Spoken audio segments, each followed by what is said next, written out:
DNA, and we are here to discuss the most hot question there is in the industry.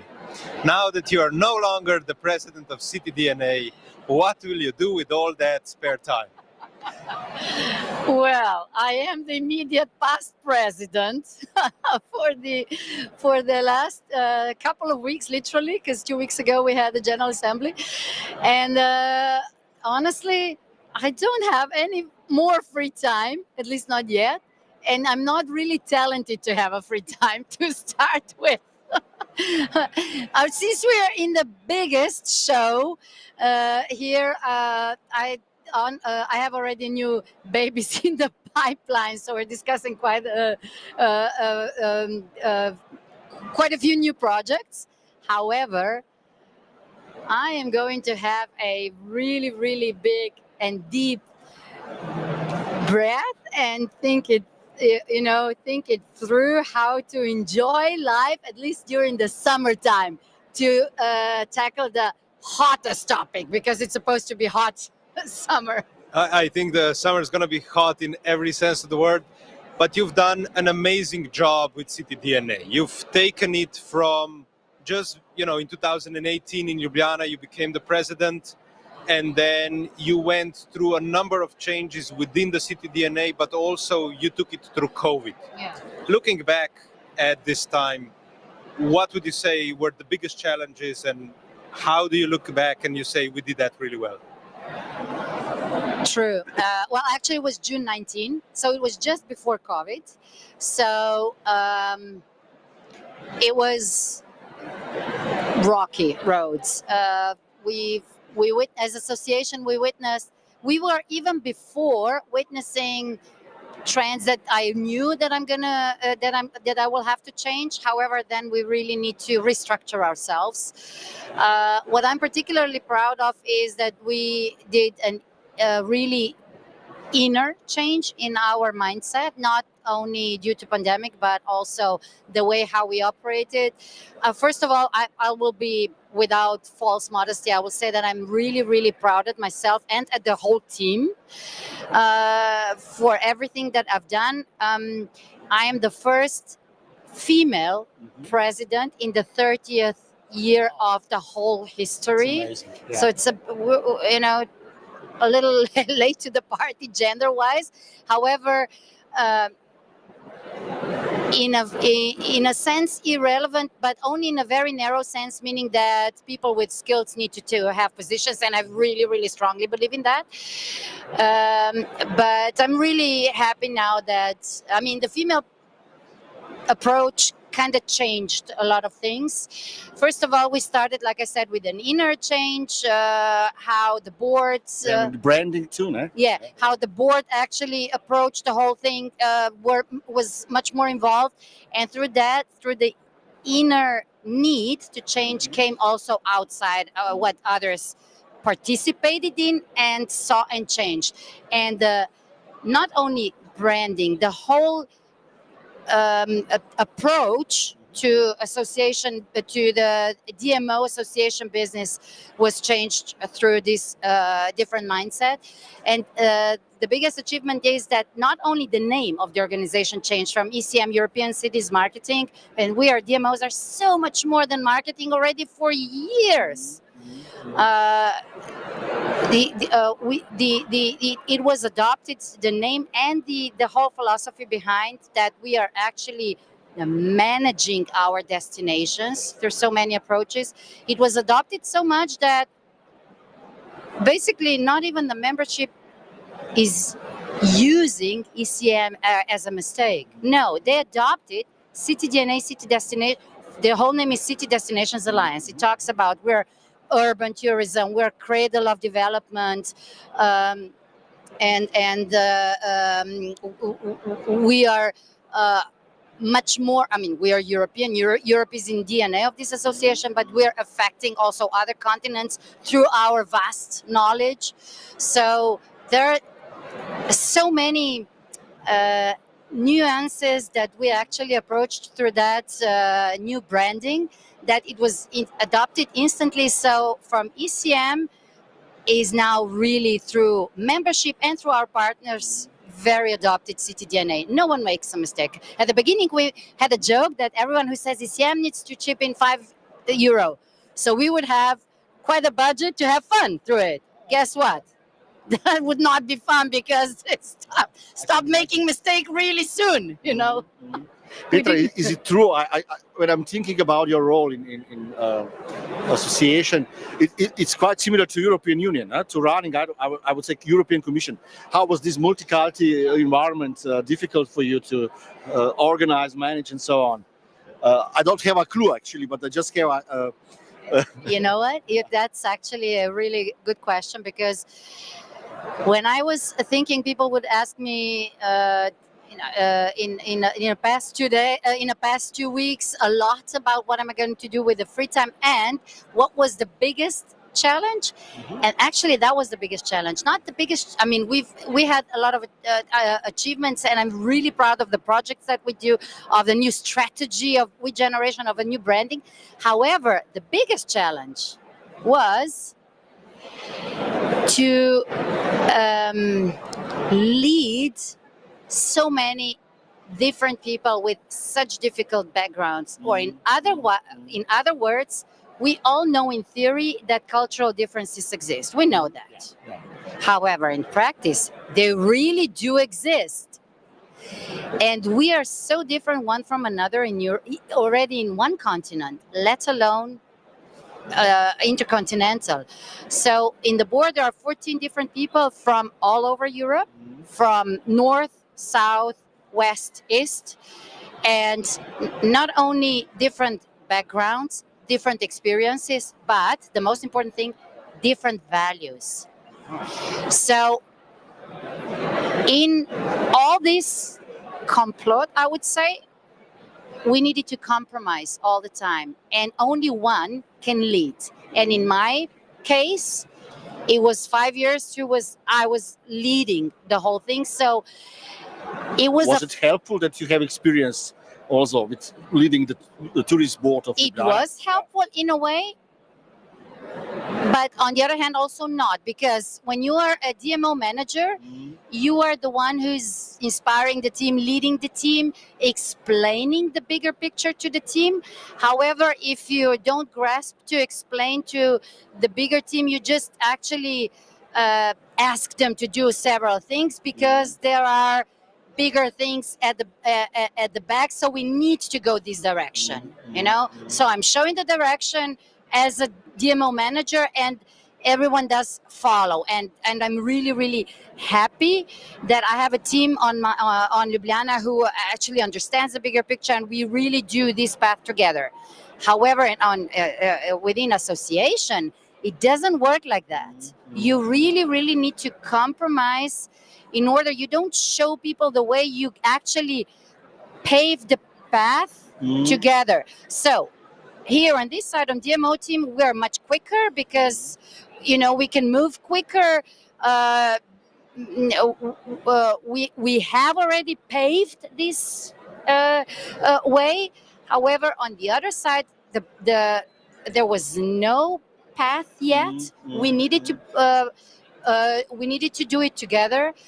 We needed to compromise or not. We needed to come together so everyone would be comfortable through their values with the way how we would be structuring the development of urban tourism in Europe, but also outside of Europe, because our biggest achievement is that we actually share great or best practices, and we teach others and we learn from others.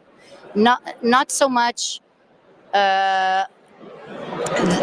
what we do as association per se, but the results of each destination, and that these good practices actually get along, so people can learn from it. You know, amazing. One more provocative it's easier question. said than done. Yeah, I can imagine. But if you compare Europe to other continents, are we still competitive towards America, States, or I don't know, China and Middle East and so on? It's a very good question, actually. The answer is yes. However, we are kind of losing the sense of European DNA, that we are the most traditional continent, that it's actually the majority of head offices still have, the majority of headquarters are still here.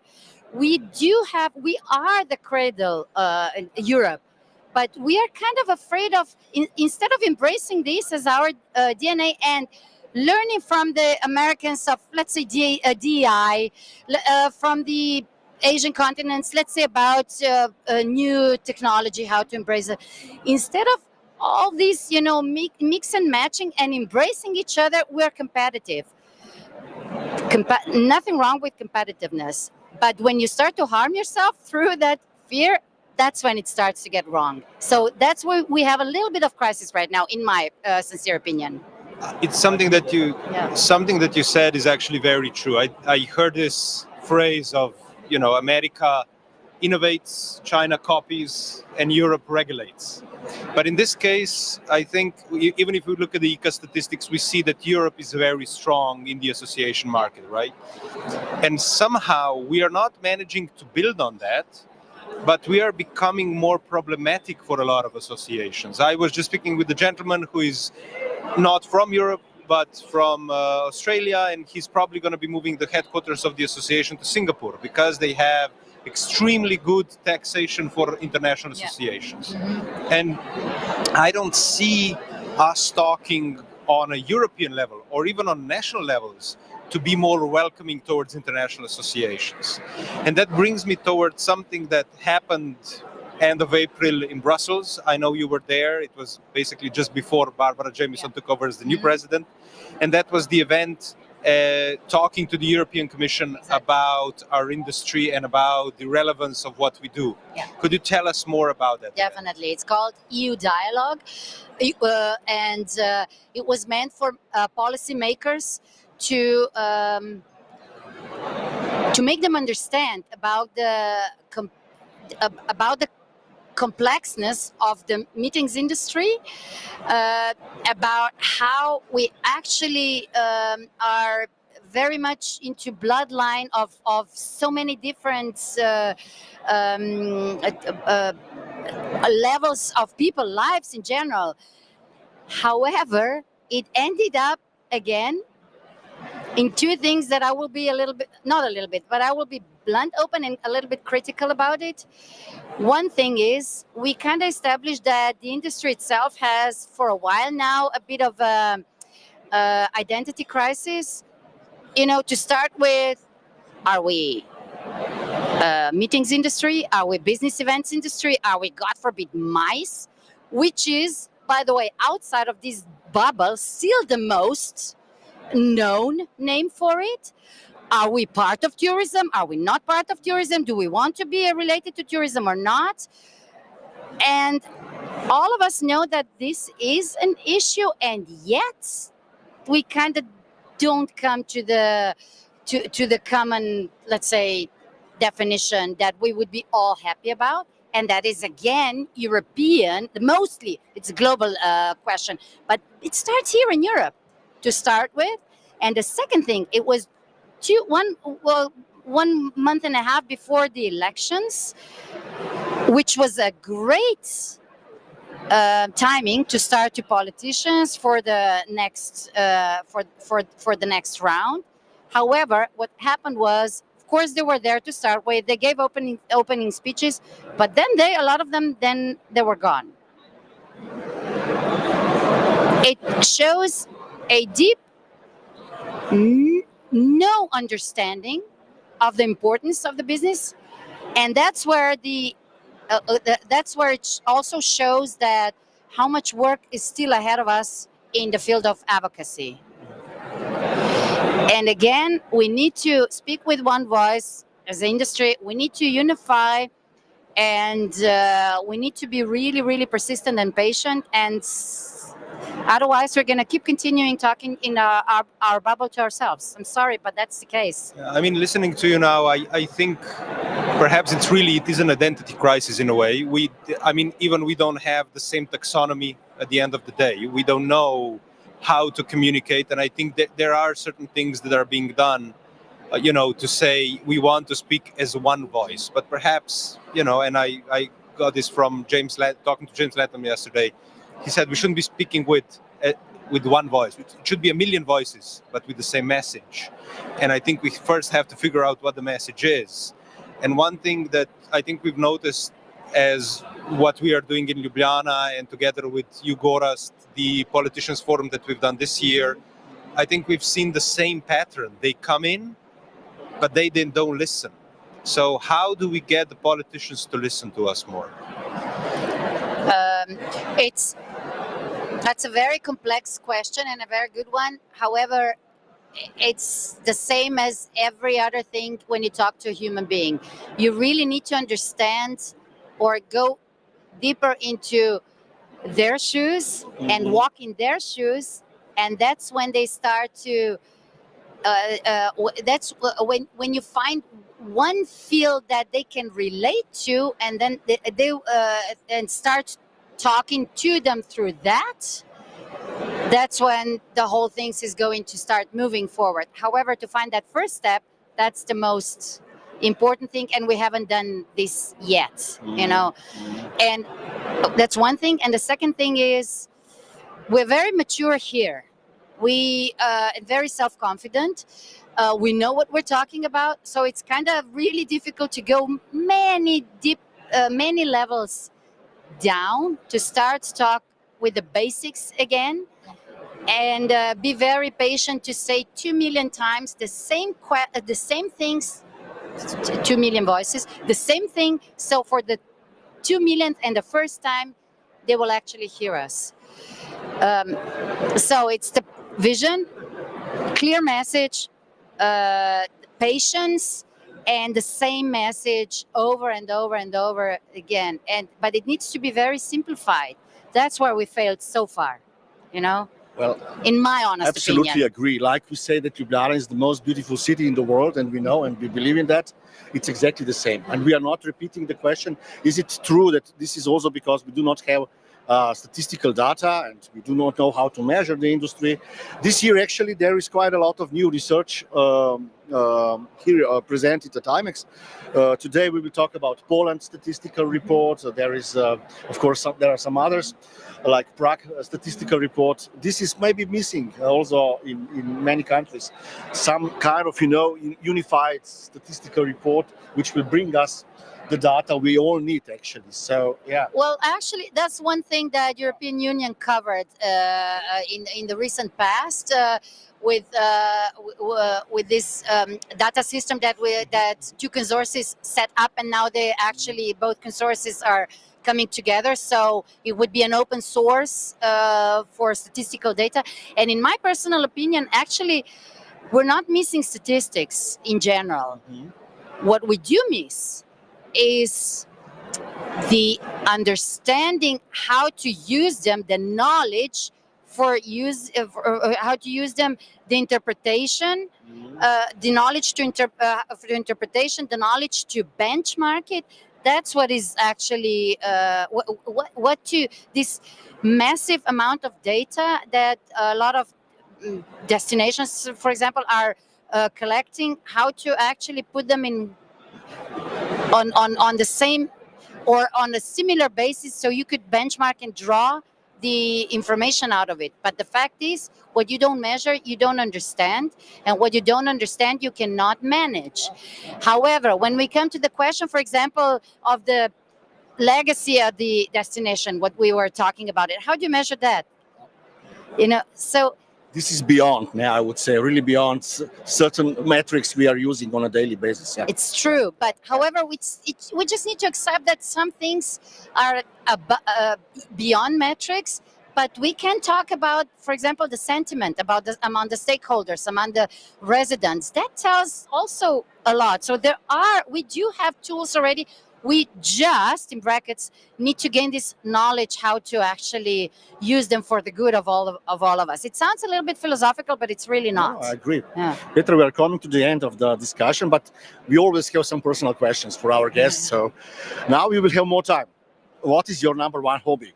What will you do Of course, it will be a hot summer. We understand it, but I know a little bit about your hobbies. But maybe you can share this with the audience. Actually, I'm gonna go sailing first because I've missed too much of it in the past few years. But what I'm really looking forward to it is I just renewed my apartment, so I'm gonna contemplate on my terrace with a good book for a amount of afternoons in the summertime, and I'm so looking forward to that because everyone is like, "Do you ever settle down?" I do a lot, and this summer I'm gonna do that. And you're still reading books. Oh yes, I am. Books, I am. I actually do prefer books.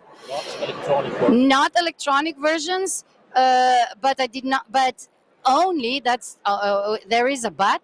Only when I have time. I don't want to do it in a rush and today I need to read so many pages. No, when I have time and really have time to enjoy it. So, will you be reading them in the shade or in the sun? What do you prefer? I actually prefer the sun. To read them in the sun, my skin kind of tolerates it so far, but I'll combine. Petra, thanks for joining us for this great discussion we had with you. You will come back tomorrow again. We will have another guest, famous guest with us, and Petra will be there too. Karina Bauer is coming. Stay tuned, and we are coming back in a few minutes.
Where will this? So this is live. It's also live, but It's slightly delayed, but we will then cut them up and then we put the them best up. is up. Oh, great. We do And a you'll share it. post-production Yeah, then. great. Lovely. Because all of the people are here. Actually, we do not have time really to watch. So. Yeah, You that's ready? fair enough. Okay, let's go. Okay, and here we go again to another Ljubljana Talks, this time here live from IMEX 2024 in Frankfurt, and with us Anna Abdelnoor from Isla. and we're going to be talking a lot about sustainability, I guess. So at what point did you say the meetings industry needs to be more sustainable? It was very recently. So 2019, I was working on a big exhibition for a big global tech company, and I was in charge of a graphics budget for £500,000, and it was all. I think I worked out that if I laid all the graphics flat on the floor, it would take me 45 minutes to walk all the way around the outside, and it was all going in the bin. And I just had a fundamental problem with that because it was insane. It was just, that's insane that it was all just going in the bin. So I started trying to find out, how can I prevent it from going in the bin? How can I either reuse it, donate it, repurpose it, recycle it? And it was just so hard. It was just most of my job, actually. Most of the time I spent was trying to figure out solutions for that. Like making the graphics happen was really simple. Finding the solution was excruciating. It was so slow, so challenging. But I managed to recycle 40% of it with a supplier who was able to take away all of one type of material and turn it into plastic pellets, which they used to 3D print. So it wasn't going and becoming car things, it was actually being reused. And then the other 60% was donated to artists. We had a lot of white fabric that was basically canvas, so they went to local arts organisations that took it and used it for creating. We donated some of it to a charity that made sleeping bags for homeless people. And then we had a small amount that was donated to, can't remember the last place, but it was donated for reuse. But anyway, that was when I was like, there's a massive problem in the industry, and decided to do something about it. You already tell us a little bit about yourself, but I always start with that. So tell us a little bit more about yourself, Anna. So what is your career path and so on? We now know how you actually started with sustainable transformation, but tell us more about you. So I have a very random background. I spent 6 years teaching gymnastics, to children, and then I spent 6 years working in mental health. And then I finally was like, I've always wanted to do events. My family were like, events isn't a real career, you can't do events, etc., etc. And I said, no, I'm going to go and do events. So I went and quit my job and started working in a venue. And then I worked for a production company, getting lots of different work experience things. And I worked in events freelancing for about 6 years.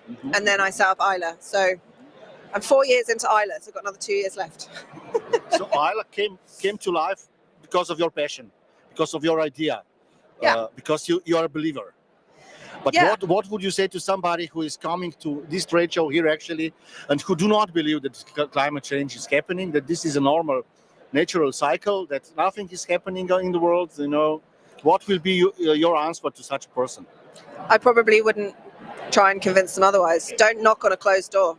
I mean, the information is out there, the facts are out there, the science is there, the feeling is there, the public sentiment is there, the physical experience is there. If you don't want to believe it, I'm not going to be the person to convince you otherwise. But there are so many more people that do believe it's happening, that are concerned that it's happening. There's a recent global study that suggests that more than about 80% of people personally care about climate change.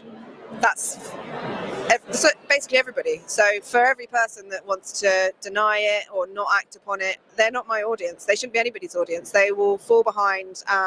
They're not powerful. There's no point. Talk to the people that can do something about it. If you could do anything, how would you change, let's say, the concept of a trade show that we have today to make it more sustainable? Oh, God, that's it's a big question. What would you do? I asked first.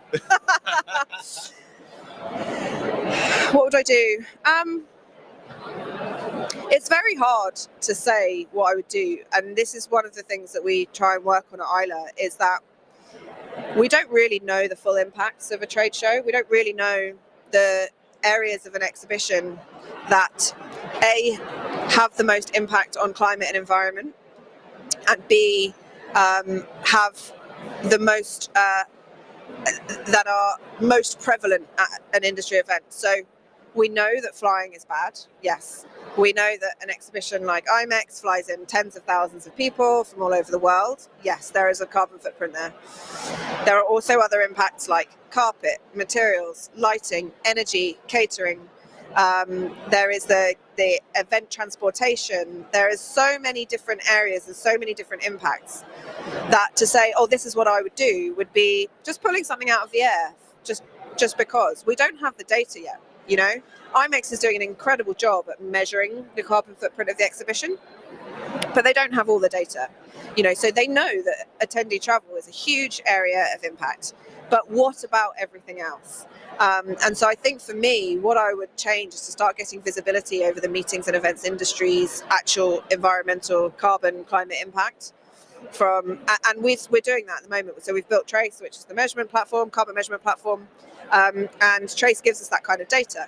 So we can analyze that and see that an exhibition or a conference or a gala award dinner have completely different impacts. You know, your gala award dinner, the impact is your food, really and truly. An exhibition, your impact is your travel and your production materials. Congress will be your travel. An activation, an experiential event, it's often materials and energy and, you know, the consumption of single-use goods, those sorts of things. So I suppose I'd get everybody measuring, and I'd get everybody measuring well, so that they can develop their individual strategies for reducing carbon. That's probably what I do. There isn't a one-stop fix. There's not some magic button that we can press and say that's the thing we're going to stop doing. Because if that's the case, we stop flying, we stop bringing people together, and the meetings and exhibition industry dies. Okay, fine, good for the planet. Cool. Then what?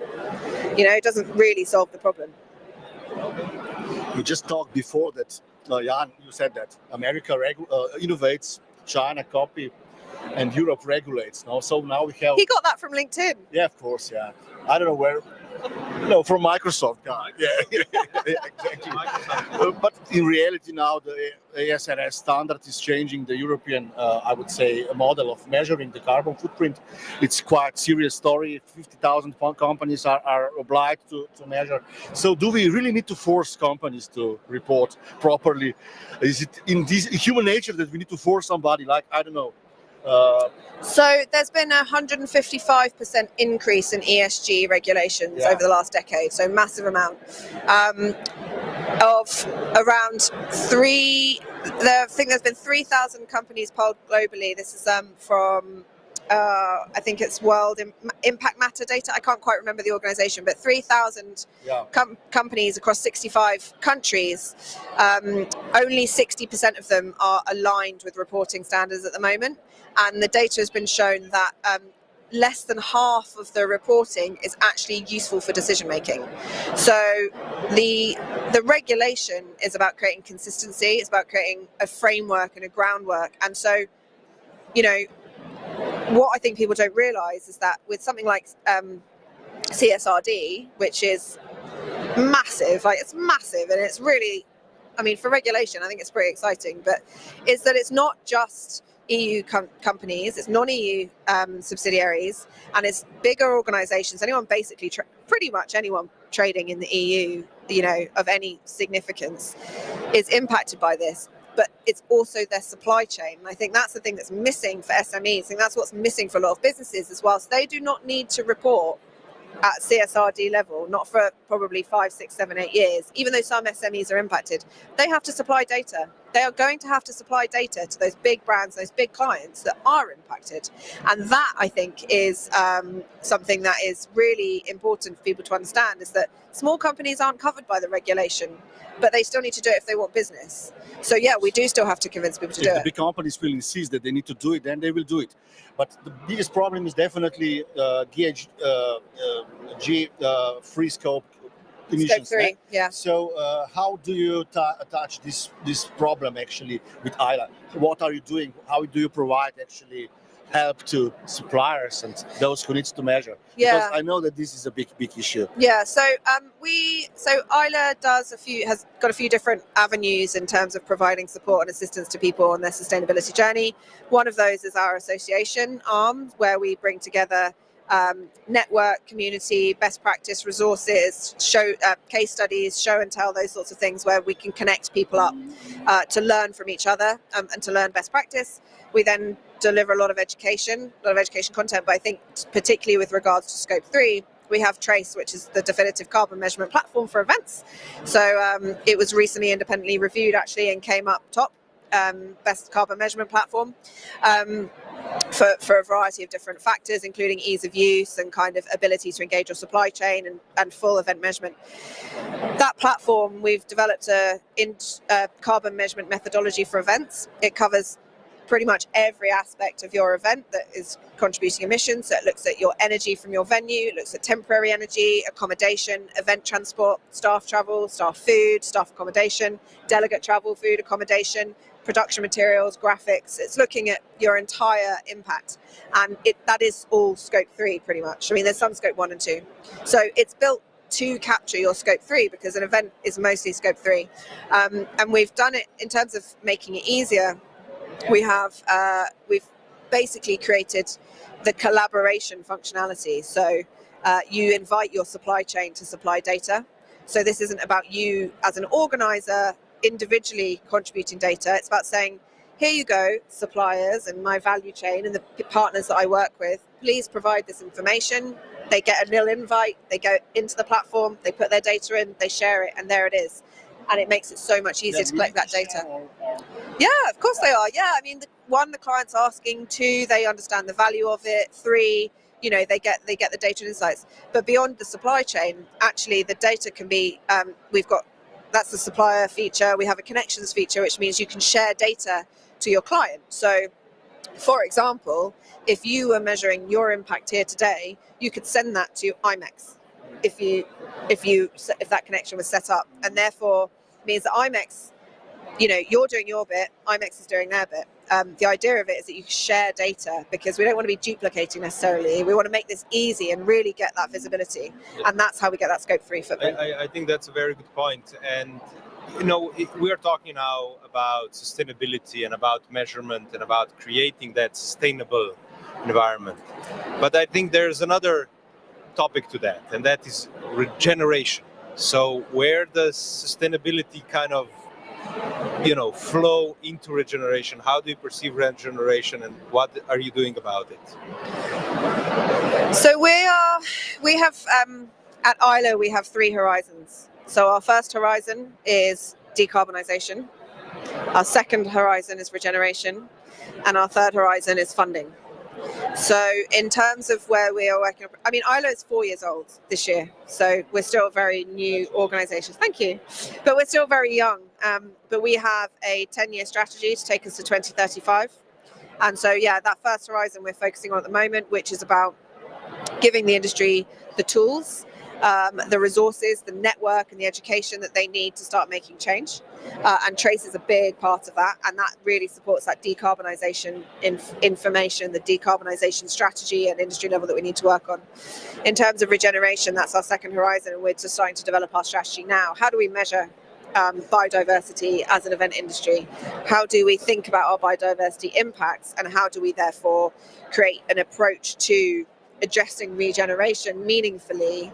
Because the difference, I think, between carbon and biodiversity is that carbon's pretty much the same everywhere, but biodiversity is regional, it's local. I mean, you can have microclimates, very small segments of where in 100 square miles you get a type of animal or a type of flora that's found nowhere else in the world. So the biodiversity regenerative approach that works in one place isn't necessarily actually going to work in another, and I think that's really complex. I think that's really difficult to navigate. So we're starting to think about that now. We've made some really good progress with decarbonisation. We've got a really great platform. We've got people using it. I mean, we're pretty confident we've got the biggest data set ever available on event carbon, and that's our next frontier that we're working towards.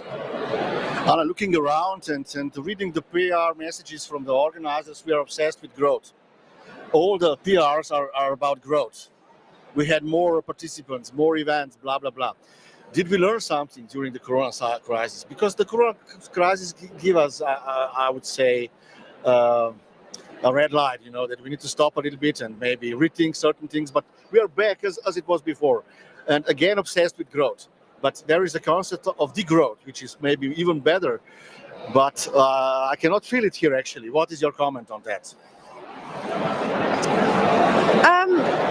What's my comment on that? It's a really difficult concept for people to wrap their head around. No, that's not true, and that's not fair. It's not a difficult concept for someone to wrap their head around. An organization or a business, it's not a person. Like, it's not. It just isn't, and it has different thoughts and different priorities, and it's so organization and business is so disconnected from humanity.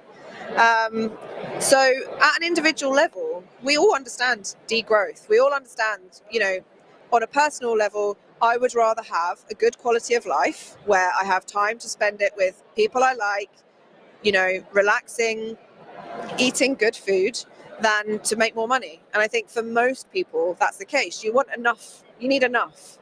But once you get beyond enough, you start being completely detached. So individually, we can totally get our heads behind degrowth. And the work we do at Isla, like everybody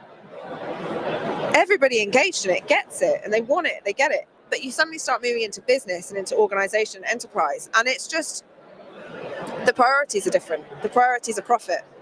And that always has been profit. And it's about extraction and about making a bottom line and ROI.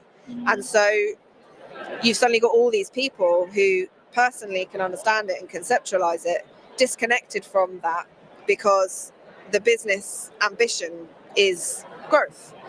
And so I think there's a big part about trying to connect people back into organizations. And that comes from leadership. I mean, ultimately, leaders need to not be afraid to drive change. I think a really great example of that is also Compass Group. So they're big global catering organization, essentially. And they have put net zero and regeneration at the absolute heart of their strategy. Everything that they do is laddering up to being a regenerative business, net zero, reducing their carbon emissions, decarbonising. And that's a leadership decision. And it absolutely has filtered through the entire organisation. Now, are they degrowing? Are they slowing their growth? I don't know. I don't know what their profit says. But at the same time, they're investing huge amounts of money into decarbonisation and regeneration. I mean, longer term, it will work out for them financially because they'll survive where others aren't. They'll make sure the industry survives. But this is really important what you are saying now. But coming to the last part of our conversation, the easiest way to be neutral and carbon zero is to buy actually, or what? Tell us more about it. And the last one from my side is, do we have time for small steps? As we hear here, actually, let's do small steps, that's enough. I don't believe so, but I want to hear your opinion. Offsetting is not the answer. We need to take carbon out of the atmosphere, yes. And buying credits, offset credits, I don't fundamentally believe that is a viable long-term solution. Do I believe in buying credits that ensure the restoration and protection of nature? Yes, that should be in addition to anything that you're doing. It shouldn't be in order to offset your negative emissions.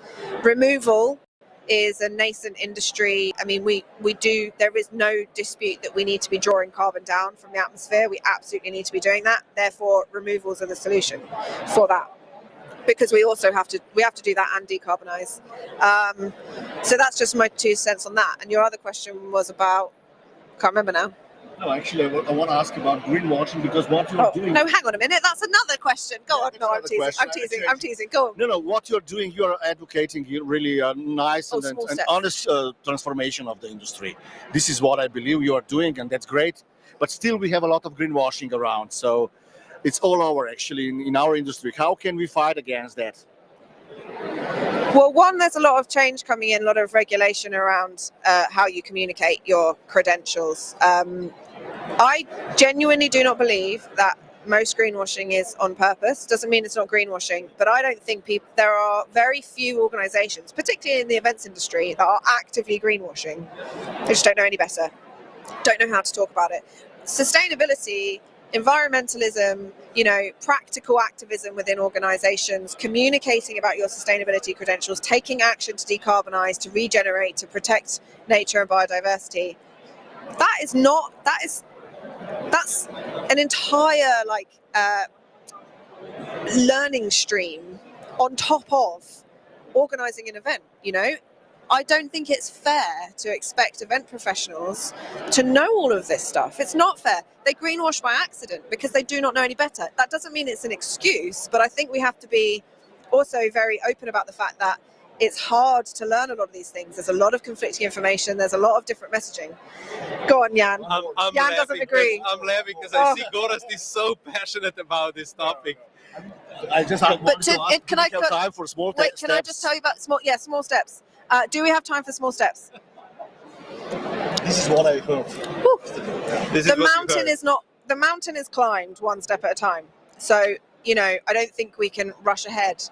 I don't think it's possible to rush ahead unless there is mass global demand for it. We saw in COVID that things can change overnight. We know that is possible when government acts, when government forces change. It's very authoritarian. People didn't like it. People didn't like lockdown. People didn't like that approach. And, but it worked. So I think we have room for legislation and regulation, if it can move quickly enough, that can create almost overnight transformation. GDPR, and in the UK, I don't know what it's like in other areas in Europe, but we had IR35, which is basically that, contractors. That completely screwed the events industry. They had no idea. They were so late, they couldn't catch up. We have an opportunity to get ahead of legislation now, so I think it's both. I don't think it's one or the other. It's small steps because that's how humans move, but it's got to be some big change led from the top. And that doesn't have to mean government. I think it can mean the industry. We have opened a big can of worms here. Let's keep going. Yeah, so, but we don't want to be too long, because we gotta, a lot of times these kind of conversations are a teaser, so we can continue it on a different occasion. I do need to come to visit and have a very long podcast by the lake. There you go. You're always welcome to Ljubljana in Slovenia, which is the most beautiful city. The most beautiful city. I've heard that it's the most beautiful city in the world, actually. Oh yeah, it is. We believe so. That's why we named these beautiful talks Ljubljana Talks. But I will finish off with a question on a positive note. Yeah. So, what is your favorite example of a positive change you've seen in the industry? Do you have an example that you would say they've done it this way and it worked, or something like that?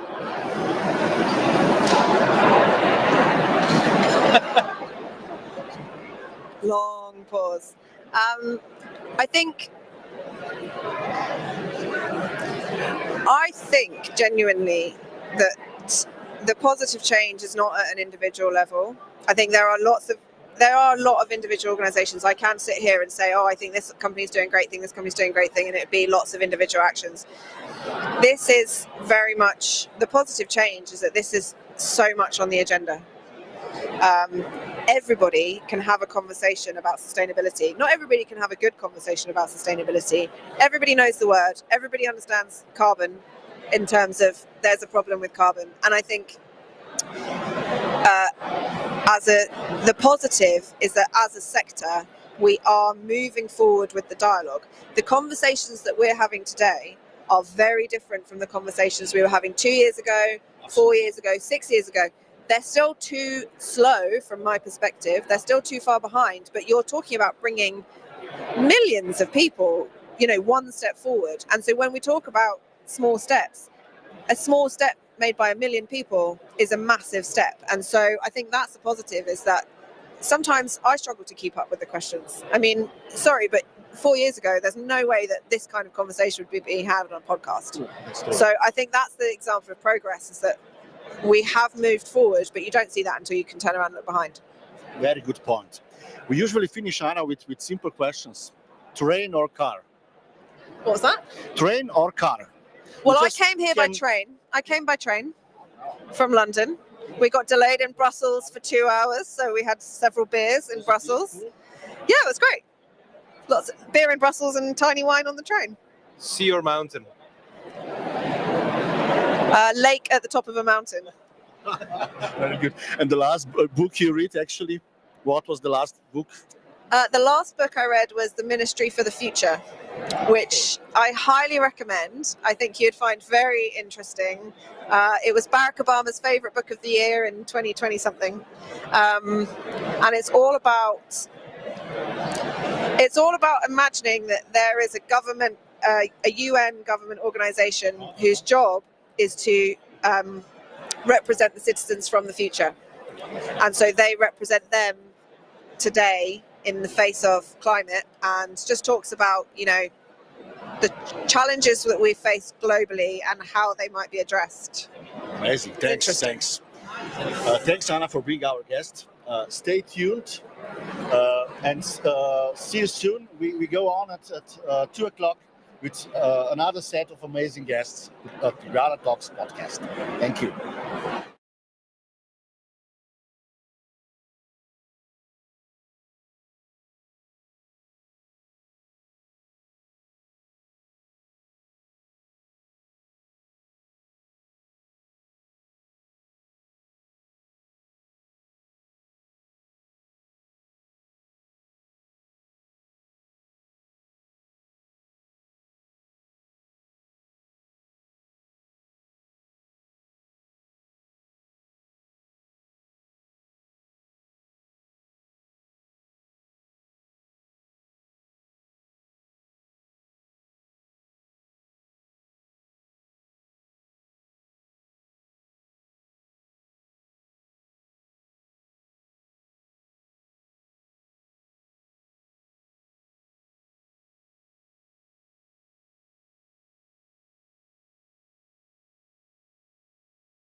Hi everybody and welcome back to Ljubljana Talks. In this short 20 minutes presentation I will talk about Planet Positive event project which we developed together with company Arctur in Slovenia. What we believe is that we need to start talking about what is beyond carbon footprint. And of course we need to learn how to measure the carbon footprint of events if we want to create a regenerative industry. My personal belief is that we learn in the school already that think globally and act locally is a proper climate action. Unfortunately, nowadays we live in a quite dramatic times, and think locally, act globally is more common practice, and this brings and leads us to climate disaster. Finally, after all these years of talking about climate change, we are in a phase where we realize what does it mean, that kind of thinking. If we think locally and act globally, as I said, we come to a climate disaster. My personal take on this story is very simple one. I have a private company with sons involved, the whole family is involved, it's a family business, and it really matters to me what will be the future of our events, our company, and our projects. So I really care about the future of my children, and it's climate action is also about future, to think about future, not about now. I also believe that we can be active citizens, active organizers of events, not passive. If we say that we cannot change anything, this is not enough in my personal belief. That's why we started with change of Project Conventa, which is our number one project, already in 2009. So I want to be an active citizen and I want to take part in this change process. And of course, I personally believe that degrowth is much better than non-stop growth, because if we are obsessed with growth as per se, then of course at the end we can come to a situation when something will explode, which is entropy in physics. So basically, these are my personal, I would say, starting points why this matters to me. If you go on, of course, there is a big game changer, which is called European SRS standard. Now, at this particular moment, from 1st of January 2024, already 50,000 companies are obliged to report according to SRS standard. And we can already see a change on the market. By the end of 2028, almost all medium and small size companies will need to report according to that standard, which is obligatory. Let me give you some other examples why we developed our own tool. First of all, we saw so many disorganized reporting standards. One of them, which is really good, by the way, GRI standard, is very good, but it's not obliged, it's voluntary. But SRS has finished this era of storytelling because it's legally binding.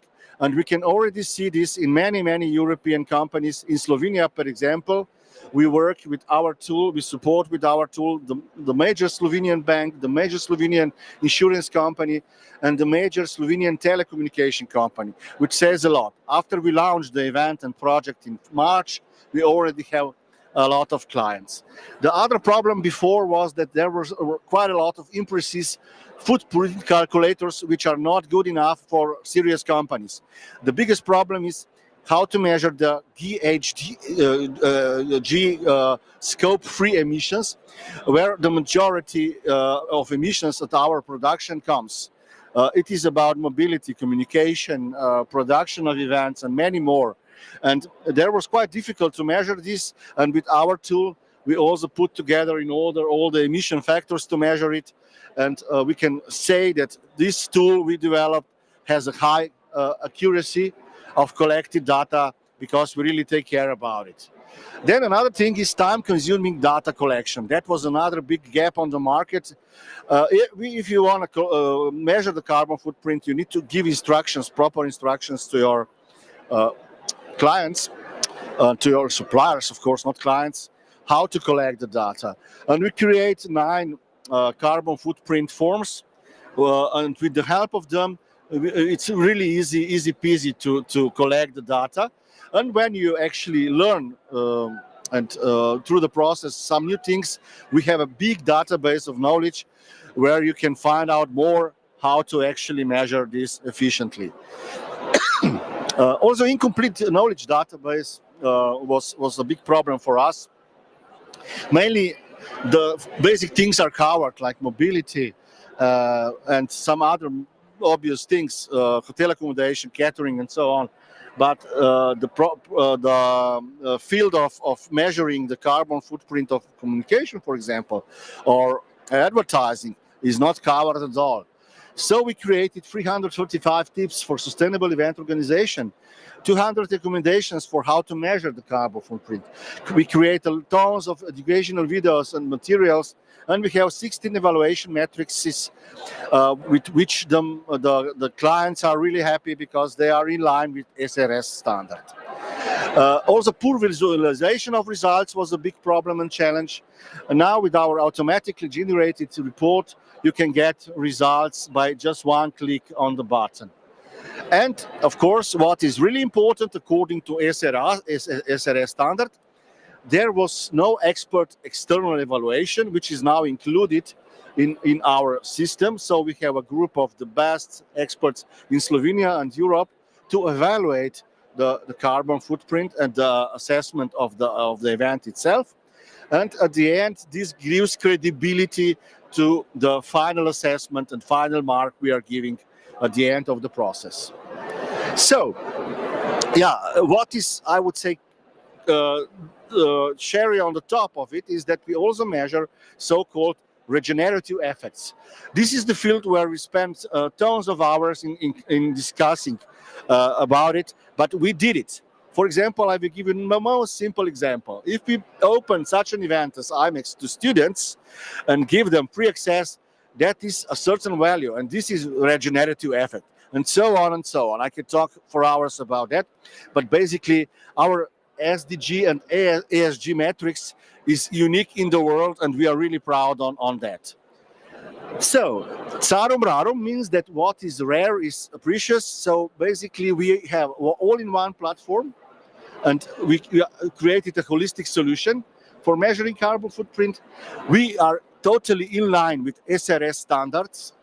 We provide external and internal assessment at the end of the day, and the data collection in our case is standardized. And we are the only tool on the market in Europe at this particular moment where we also provide you with so-called measurement of regenerative effects of the events. And all of this means that our tool is transformative tool, and we are definitely proud on that. Let me share just a simple few facts about Conventa, and then we finish. At Conventa, of course, we are doing this measurement since 2009, as I said. We created so-called sustainable criteria, and we covered at Conventa 15 key criteria.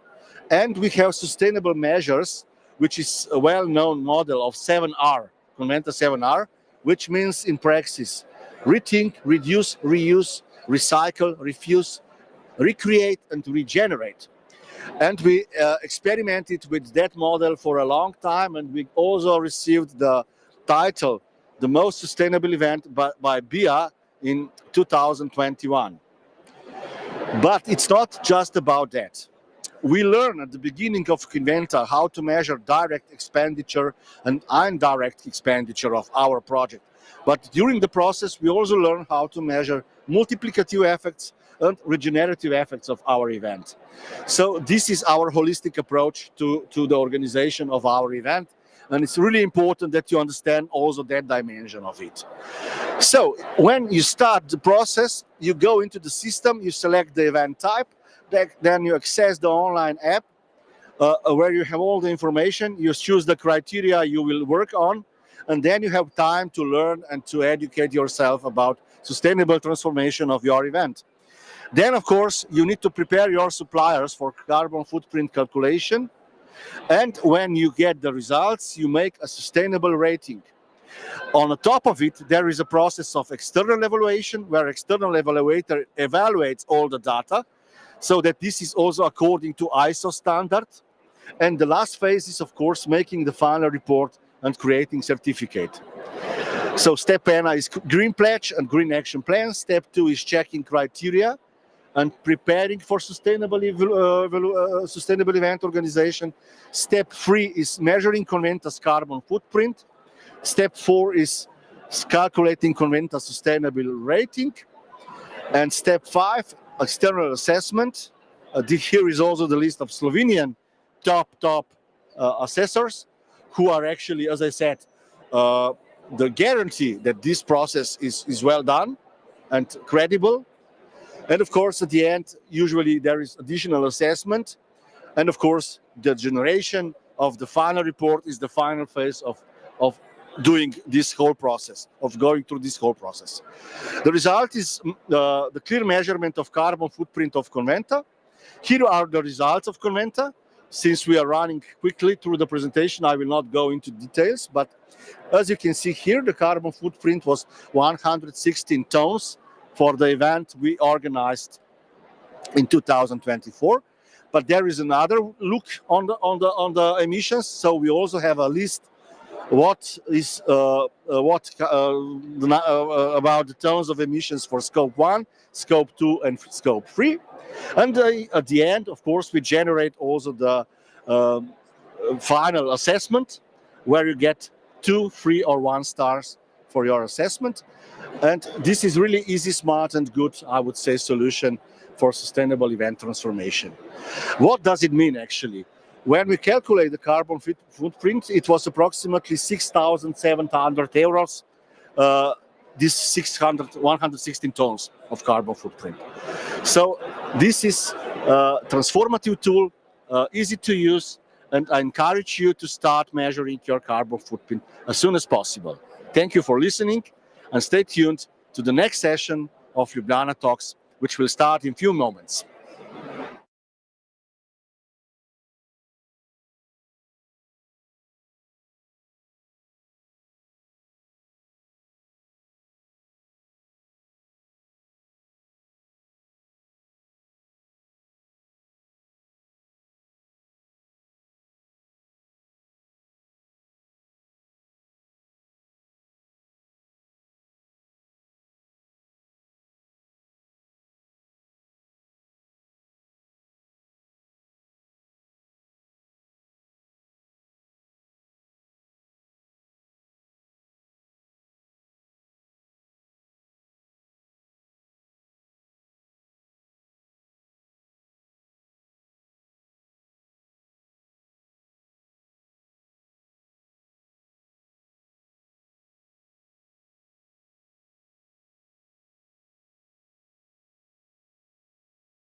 it's live streamed and also recorded. The most important. Okay, may I? Yes. Hello, everybody, and welcome again to another episode of Ljubljana Talks, coming live from IMEX 2024. And here today with Gorazd Čad, we have another amazing guest with whom we're going to be spending the next half an hour, Colja Dams from Vok Dams. Thank you very much for coming. Finally, we succeeded in capturing you live on our show. And the first question, I actually told you about this one before. So you had the most amazing studio during COVID, from which we saw you, making your comments and projections. Is that studio still there? Yeah. First, thank you very much for the invitation. Thank you for having me. Yes, the studio is still there and I'm still using it up to date. I'm kind of a technical geek, so I end up optimizing it. And now we have a few of these studios in our offices. Colja, could you tell us a little bit more about you? Because the amazing story of your agency is something what the colleagues need to learn more about. So just a little bit words about the agency, yourself, history. Now, let's go into history. We have to take it back. It's a family business. My father founded the agency 50 years ago, and I took it over in 97. And I was basically born into this industry. So even as a kid, I spent most of my time at trade shows, at events. But we started out actually with media production. There was a time before video became popular. We started out with slide projections where you could project on amazing large screens, and this is what my father as a professional photographer started out, and then all the rest of the event stuff came to it over the years. This kind of explains your love for the tech in a way. You are, I can easily say, one of the opinion leaders when it comes to our industry, and the content that you share on LinkedIn especially is really, really, I can just say, great. And would you tell us, what do you see as the main trends happening in our industry in 2024? Oh, thank you. I do believe the main trends right now, and it's not a trend, it is ongoing. First, it is sustainability. Sustainability is the most important movement we have to get into, and therefore sustainability also driven by the European Union, which is forcing in documentation, in making sure that even events are sustainable. I do believe there is no option not to focus on sustainability. Then I'm still a fan of hybrid events. I do believe hybrid events with the Google glasses coming out and evolving more will be in these parts and really picking up in the next years. And of course, there's lots of technical stuff, AI coming and continuing, that I believe we have to focus, and we'll see new stuff ever since. Coming back to the first question I raised, was it difficult to step into the father's shoes when you took over the company? It was, but I was extremely thankful to my father, who also at a certain time then just said, I'll step back and I'll let you do it. And what really helped, that we created what we today call agile event management. So a very on eye level, iterative process in getting further and getting ahead. And this is extremely helpful. I'm a big fan of your agile approach. I would say maybe even because of that you survived the Corona crisis untouched, I would say. But can you explain to everybody what is that actually in a simple word so that they will understand? What is agile approach in event organization? So the agile approach is not new. It has been around for like 25 years, especially coming out of the software development. Because in software development 25 years ago, there were lots of issues that programs were not being finished, because when you started writing down the brief and you started to program, and a few weeks, months later, everything changed. So therefore, the agile approach in event management is the same thing, that you're not going into a task and then following a waterfall task as you remember in the old days, but you rethink in every concept, in every part, what you're doing, and discuss it on eye level, open with everyone else in the process. Let's take, for example, one simple example on agile event management. In the old days, the client sent out a brief, the agency had like 3 weeks to work on it, and then came back with a solution, and then this was discussed, and then you had another 2-3 weeks to revise it.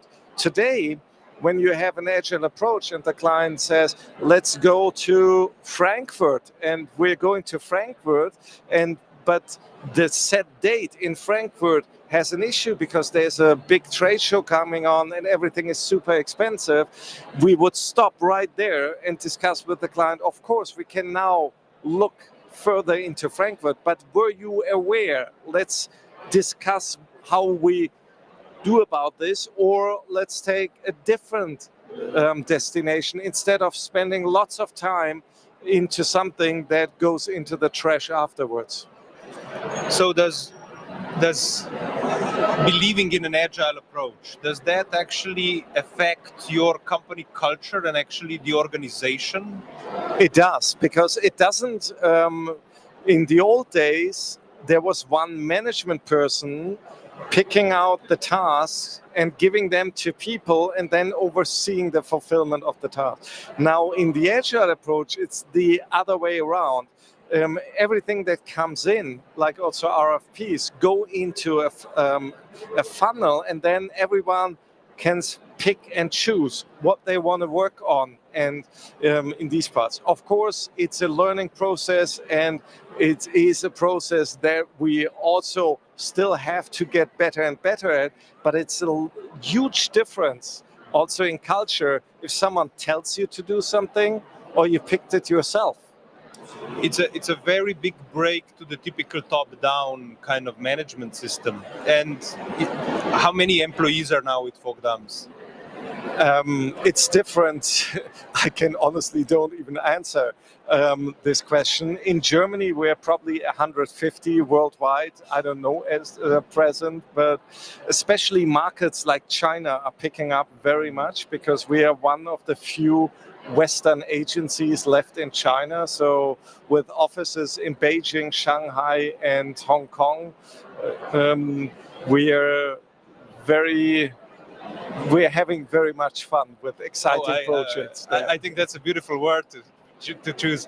So how does digitalization help you with this structure? How do you use digitalization in this way? I believe digitalization has always been there and is not only now just changing about AI, but has always been there. And this was, for me, also the first move into the industry, coming actually from guest management into the industry, where I had the opportunity to really rethink workflows and processes.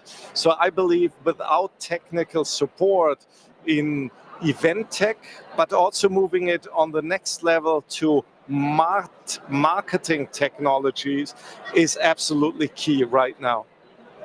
I need to ask you something about the pitching process here in Germany. Well, we see a lot of differences between the countries in Europe. Is this process well structured in Germany in a way that, I don't know, they do not invite tons of agencies to a pitch, or that they repay your work, hard work you invest into a pitching? How it is actually in Germany? Again, I can only speak for us or for a situation post-COVID, so that may change. Right now, we are not pitching a lot, because there's so much business out there and so many companies are looking for agencies to help them business that we unfortunately can also only answer a fraction of all the RFPs coming in. But we do have an internal law that we only take part in a pitch if the pitch is compensated and the client is paying for the pitch process. This is good to know. This is a good practice, I would say. Well, as you know, the new European legislation is forcing, at this moment, 50,000 European companies to report according to SRA standards. And how do you address this challenge actually? And we are coming back to sustainability. We are running around that in the circles this whole day actually. During the pandemic, we basically split up in two teams. We had the team sustainability and the team digital. And this is what we focused up on. So we are now ISO 21221 certified. And I believe this is a good starting point to help companies fulfill their needs and requirements. And we do get a lot of requests just for measurement. What I would be wishing for, that we are taking it a step further, not just focusing on measurement, but really moving it a step further in these parts. I mean, when we talk about events, do you see that it's something that also we touched upon with Gorazd on quite a few of our talks with different people? Do you see that there are more and more events created, and do you see that if there's a problem with this? There as are more a trend? and more events. There's more and more new events being created. I do see from our clients do less events than pre-COVID, but invest much more money for every single event.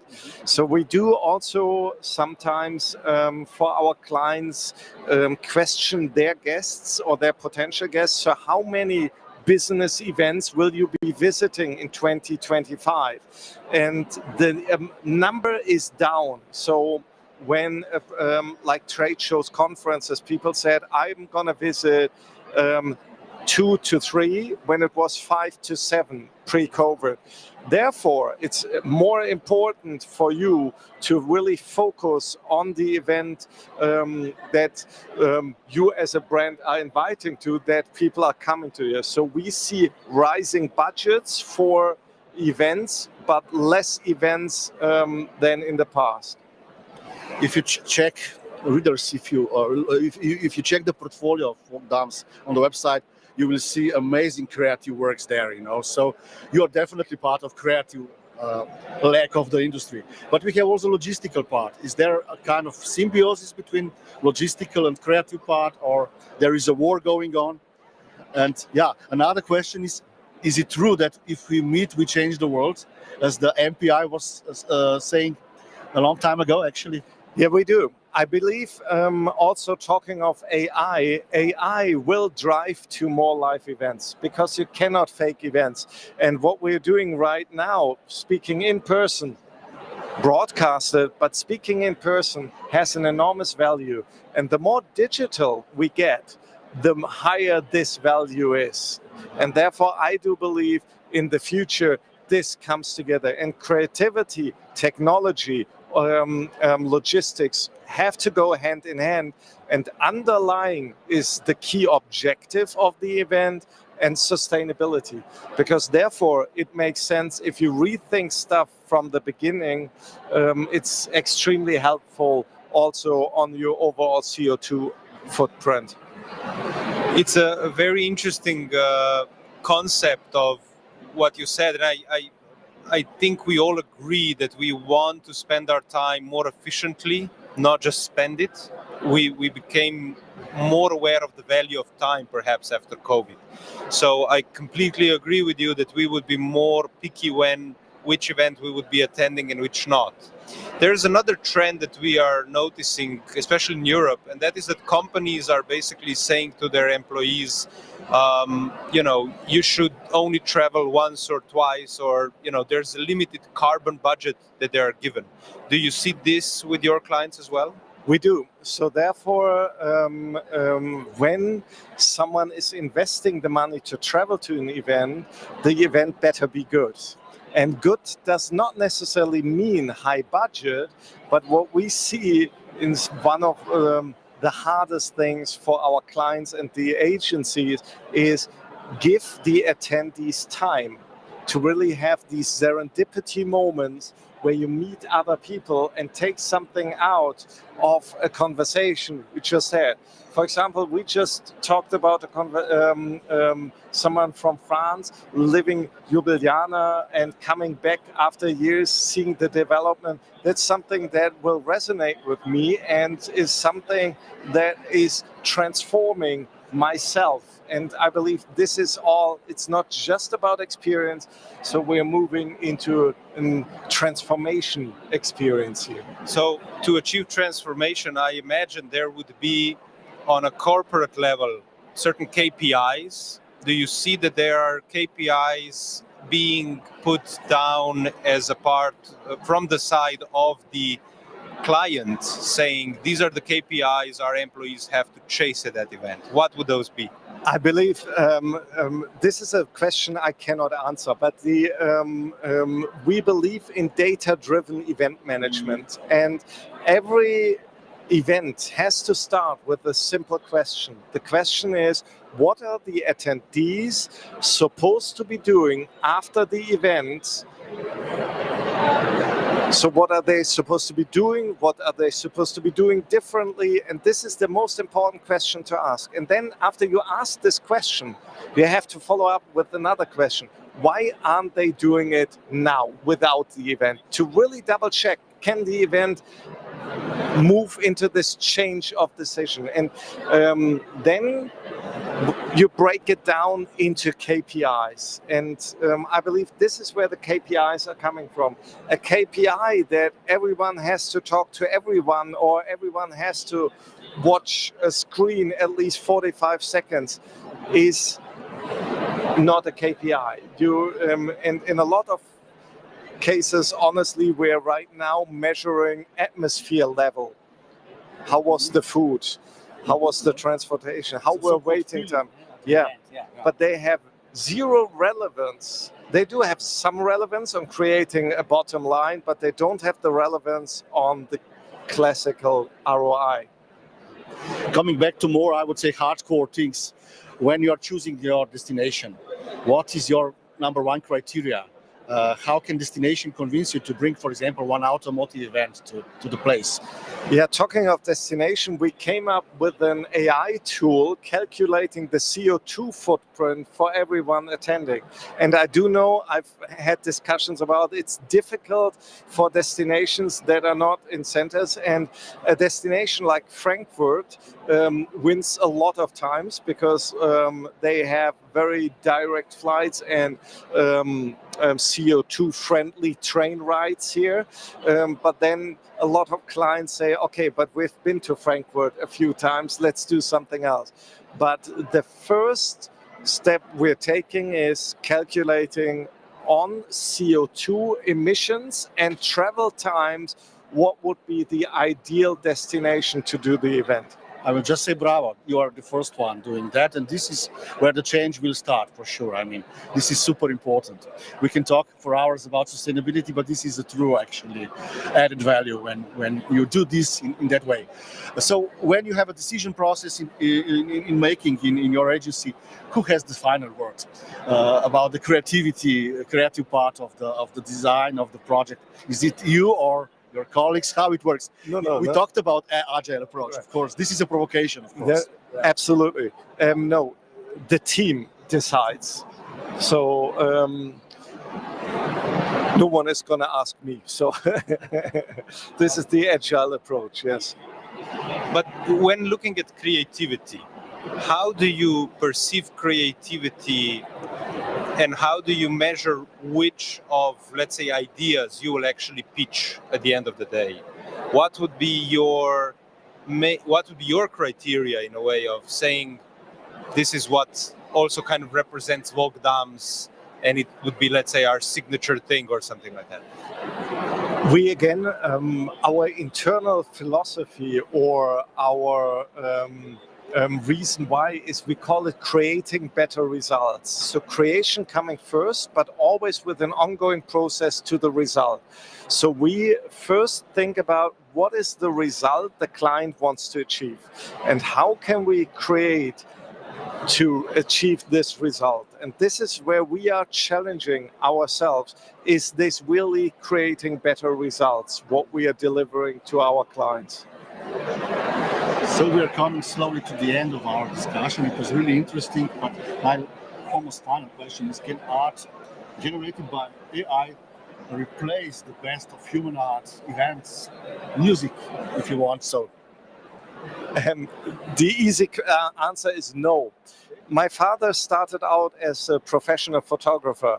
My smartphone can take brilliant pictures, but the pictures my father was taking with his phone looked way better than the pictures I'm taking with my phone. So it's just another tool. It's just another tool set where new stuff is coming up every single day. I'm actually speaking tomorrow on AI, so you're welcome to join. And I have to redo my presentation tonight because just last night stuff came out that I want to involve there. And it's another tool, and it's about the people to master it and really use it to make the best out of it possible. This is my last question, in a way. When talking about AI, there's a lot of people that are afraid of it. People are afraid everything from, AI will try to take over the world. Some view it as a tool, some view it as a helping hand. Some see it as a threat, that it will endanger their working position because it will impact their working process. How do you see AI helping, if it's helping, or I assume it's going to be your answer? How do you see it actually making your agencies work better? I believe AI, or to take it back, AI, you can focus either on the good parts or the bad parts. You have to be aware and take it into consideration, but I'll rather focus my energy on seeing what the good parts of AI. And it will transform our entire workflow. And the entire workflow, also in project management, is a workflow. There are lots of project management orientated organizations, not just events and live marketing agencies have. And we will see a lot of potential there in simple stuff, taking meeting minutes, summing up stuff, finding dates together to meet up. It's so much easier in these parts, and we'll see this in all parts. So to sum it up, no, you will not lose your job through AI, or the AI will not take over the job of an event manager, but event managers using AI will take the jobs from event managers not using AI, because it's so much faster, so much more efficient, and at least to me, it's a lot more fun using AI. That's a great answer. We usually finish off with a couple of short questions. So I will start and I will say, fire or ice? Ice. Day or night? Night. Car or train? Car. And You can elaborate this if you want. yeah. Beer or wine? That's a hard one now. Depending on the day and time of the day, I would go for both. Colja Dams, thank you very much for taking your time and talking to us here at Ljubljana Talks, here at IMEX 2024. And thank you so much for these great inputs, and I hope to talk to you soon. Thank you for having me. Thank you. We'll talk to you soon as well.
Sometimes. Okay.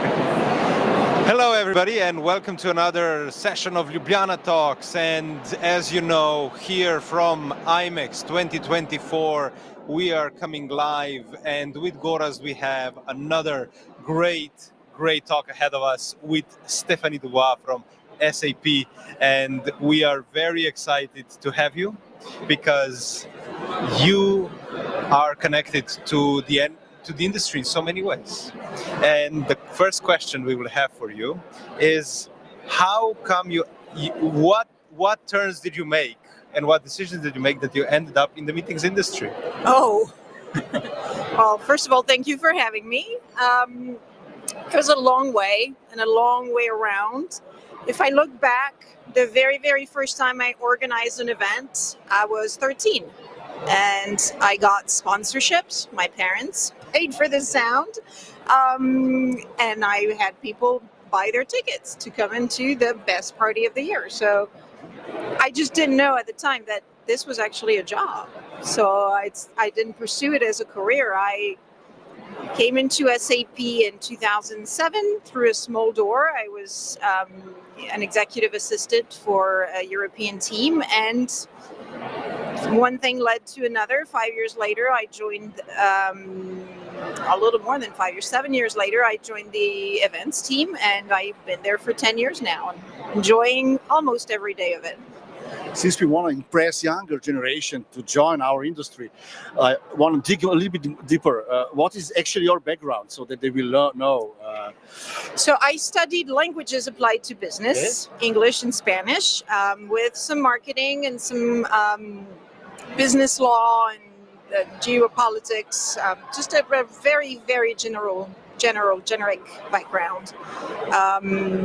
And then as far as career goes, I started off as customer service, right? I was like those hard calls, those hard emails when people complain for a car rental company. Stressful, I assume. It was quite stressful, yes. But you learn to deal with characters and people, and so it was a good learning experience. And then within SAP, I was an executive assistant, I was in marketing, I was in business operations, I did several things. In between, I was a teacher, which it doesn't seem very related, but actually when we do event, there is a good bit of education and adult learning in the way we deliver our content that needs to be taken into account. So it's actually quite helpful. Interesting.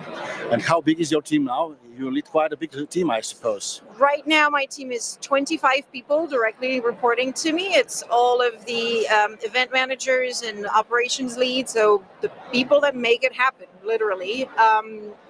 And we, this group of 25 are part of a larger global events department that includes also the people that specialize in technology, those that specialize in communications, those that specialize in managing our partners and sponsorships. So really all of the different groups together in one department. Sorry. What kind of people do you hire? What kind of profile is the best for? The good kind. Okay.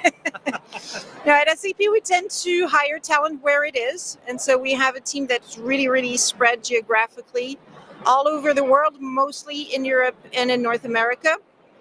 But we also have people in Latin America and Asia. That diversity alone is wonderful.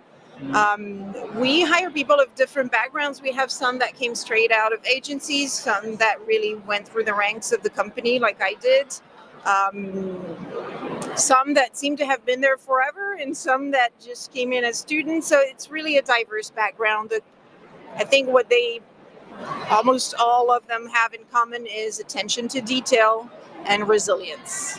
So in this context, another question, do you support more work from home or work in the office? We're very much a work from home team. We were a work from home team before the COVID crisis, so that didn't change much of anything. The reason that works for us is we do get to connect on site at events. If we didn't have that opportunity, then no, it would be very difficult. There's a question I have to ask, and amongst many other projects that you did with your team there's the award-winning Sapphire Now project, and it's a really good practice case on ROI and research. Could you tell us more about this project? Sapphire Now it's a long story. It started in 1989, so 35 years ago, and it was a small group of users getting together and talking about the products and talking about the roadmaps. And actually, there's an anecdote I like to share. During that meeting, our founder, Hasso Plattner, was there, and he had to interrupt a session to announce that the wall of Berlin had fallen, which for a German company was a really, really big deal. So that was the fall of 89. And since then, it's grown organically. Always more people, always more ground to cover. The company has grown, our portfolio has grown, our ecosystem has grown, and little by little, more and more people, more and more players from that ecosystem attended Sapphire. In 2019, as far as number of people goes, it culminated in some 23,000 people. And then, of course, COVID derailed all of that. And we thought for a minute there, wow, it's going to really take it down, change it, make it smaller. And that's not really what happened. Now that we're, 4 or 5 years later, we see that it just changed the course. The growth continues, but it's not on the same path anymore of always bigger, always bigger. It's changed its course. We've divided it into 2 geographies. We have a virtual instance of the event that is growing exponentially. We've really learned to do that. We didn't know, right? And so that's what happened with Sapphire, and I believe from the bottom of my heart it's still a best-in-class event. Yes. We are all looking and checking what you are doing. This is a kind of benchmark. But how do you start designing the project? What is the design process in SAP, in your team? All right. So what we try to do as much as we can is start from the objectives. What are we trying to accomplish? Because it's so easy to jump into what are we going to do? Let's take a step back and look at what we're trying to accomplish, and look at the message. What do we want people to walk away with? So what is the content going to be about? So, first and foremost, business objectives, and then at the heart of it, the content, and we design around that. Now, that's an ideal world. In reality, we all know how it is. We have the venue booked ahead of time, which does not give us all of the freedom. So we have to work within those constraints, also expectations from our audience, from our executives. So we work all of that in, but the guiding principle is objectives first, content at the heart. And if we can stick to that, we'll be good. Since we have quite a lot of destinations here present, they're of course interested. How do you choose destination? What are your criteria? When you know why, of course, why and how. Sure. So how we choose the venues.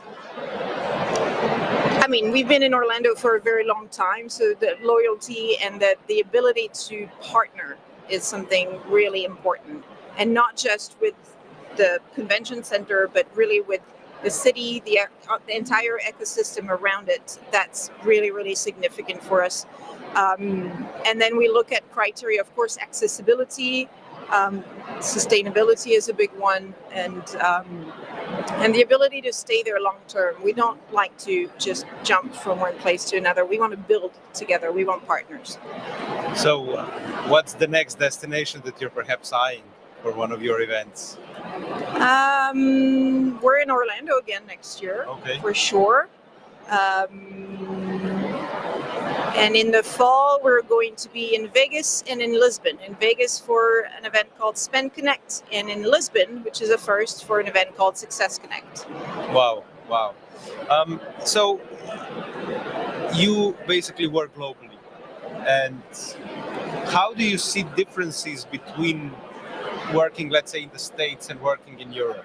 How does that affect how you prepare for an event and how you go and do it?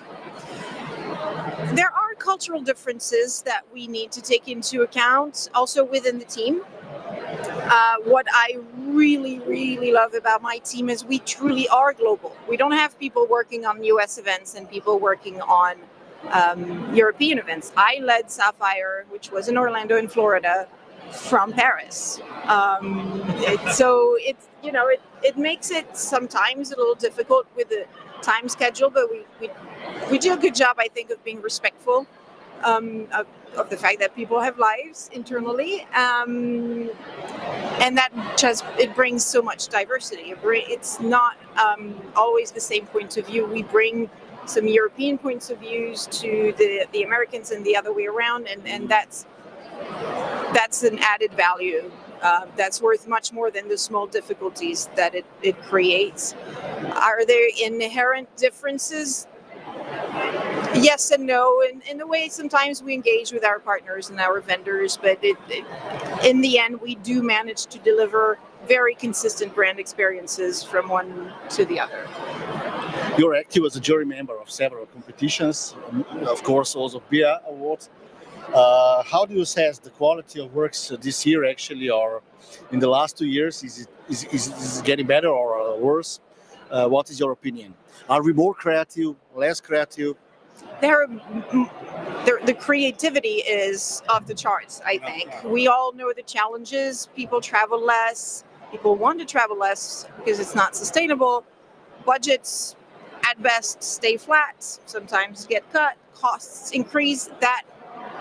It's very hard for all of us in the event industry, and at the same time, isn't that what makes us be our best, most creative, and find solutions? And there's something really, really exciting about that.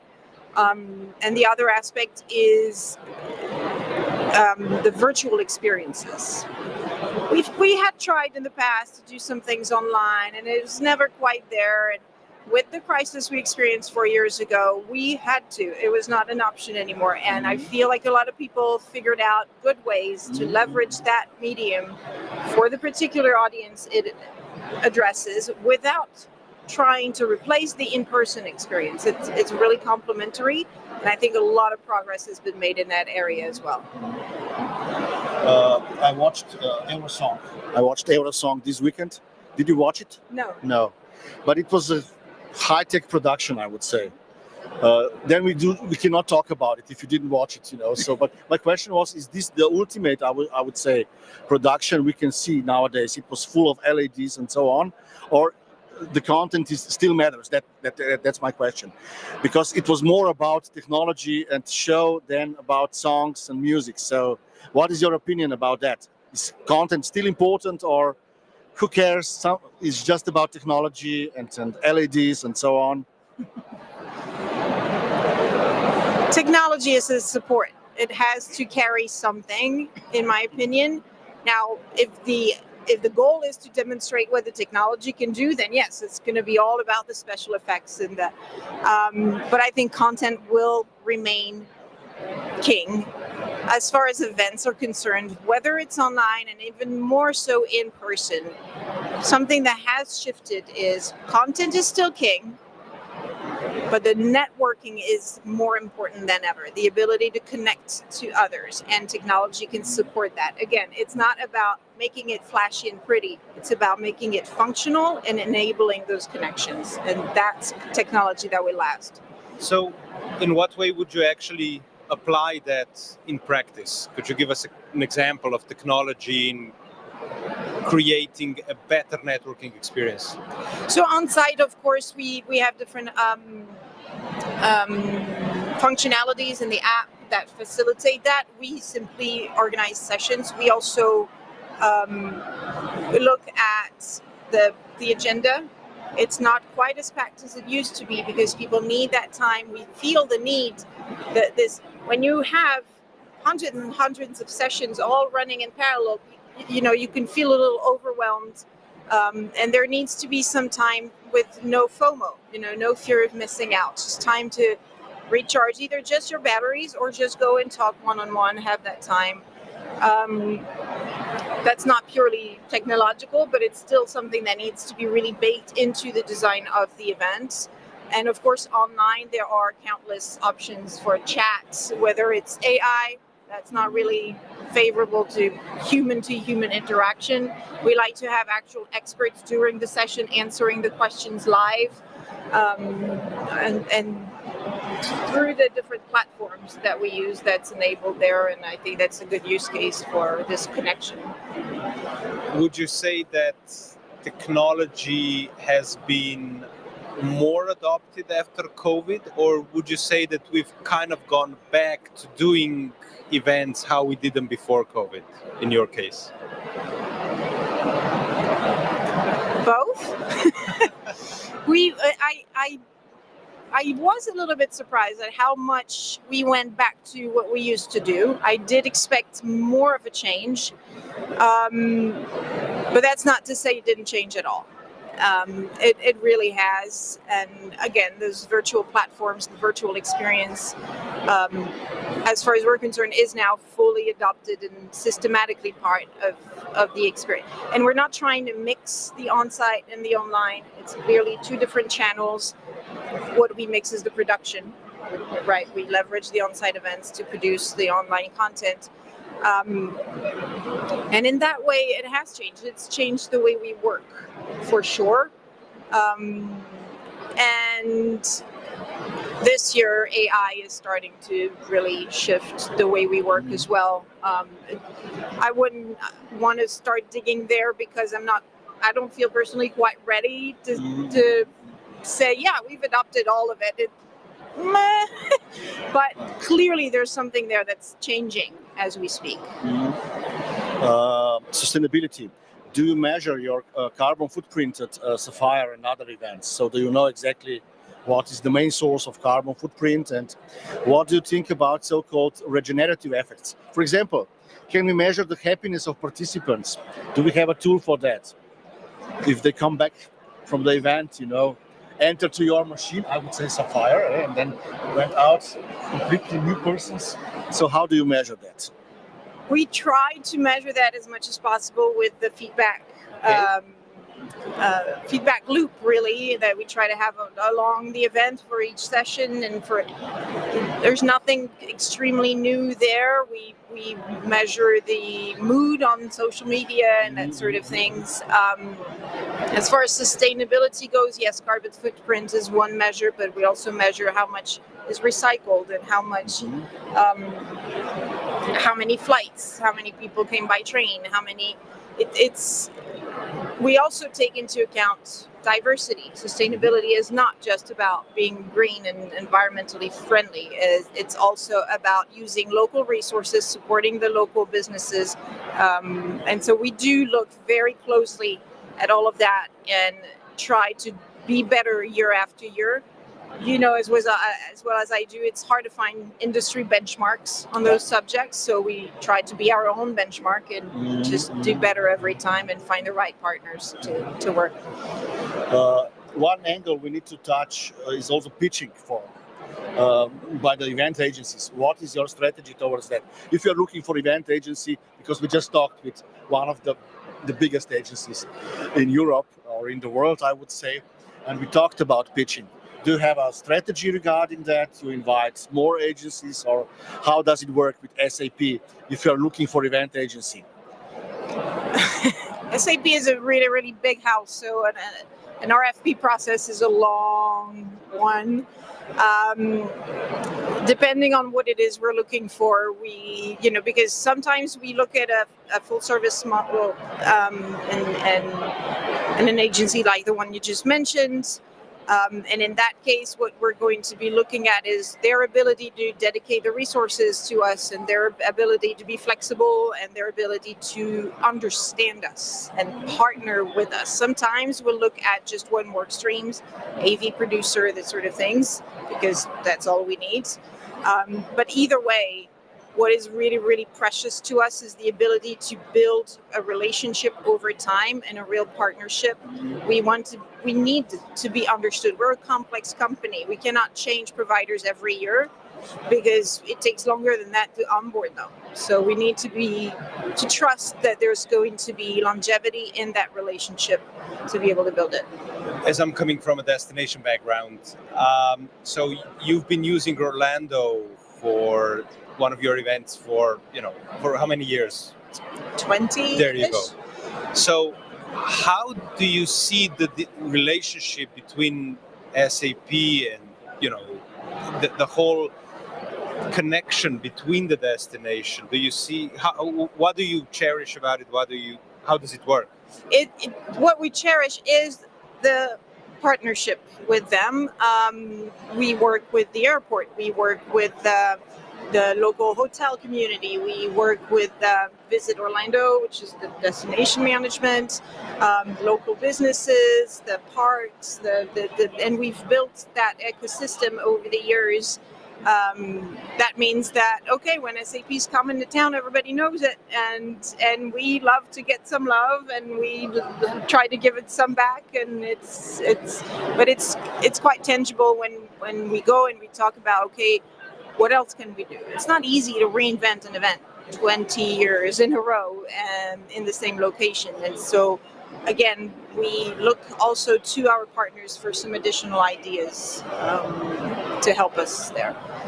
We are coming to the end of our discussion, and we usually finish with short questions. My first one is actually walking or running.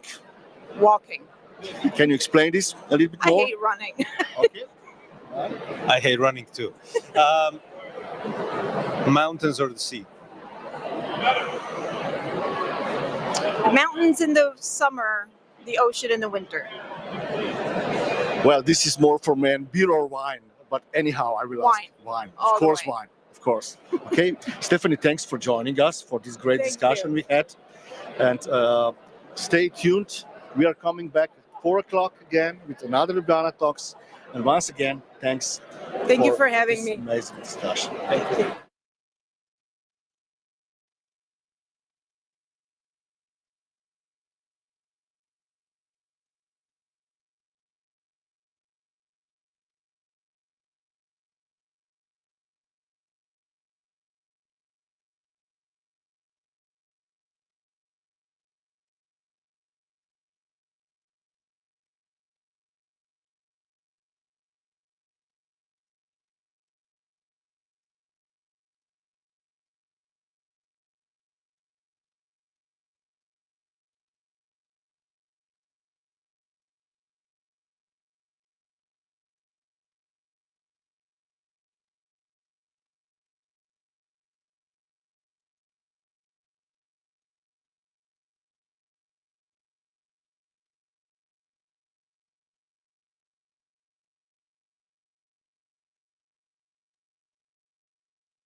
Slovenia, dressed in a green cloak, tells a very green story. Almost 2/3 of its surface is covered by vast forests. Its green heart is beating even in the cities. To preserve this green paradise for our descendants, many destinations are striving towards sustainable tourism development and preservation of natural and cultural heritage. That's why I've set out on Slovenia Green Gourmet route, to experience the untouched nature and find out why Slovenia, with its focus on green and boutique tourism, is placed at the very top of the most sustainable destinations of the world.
Slovenia, dressed in a green cloak, tells a very green story.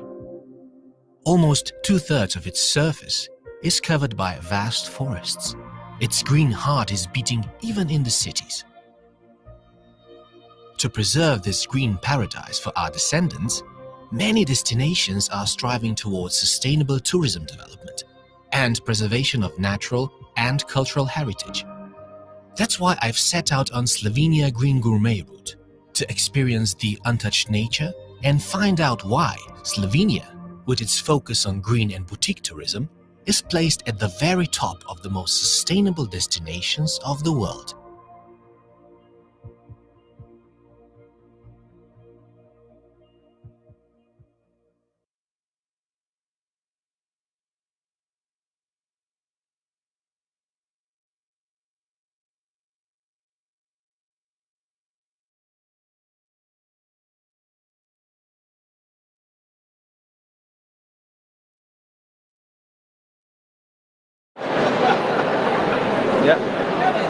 Hello everybody and welcome to another session of Ljubljana Talks, the ones that we are making live here at IMEX 2024 in Frankfurt.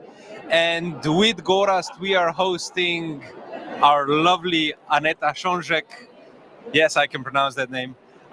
Did I get it right? It's a perfect pronunciation. Thank you, Jan. And thank you, Gorazd, for having me here at the IMEX show again. It's lovely having you again, and lovely.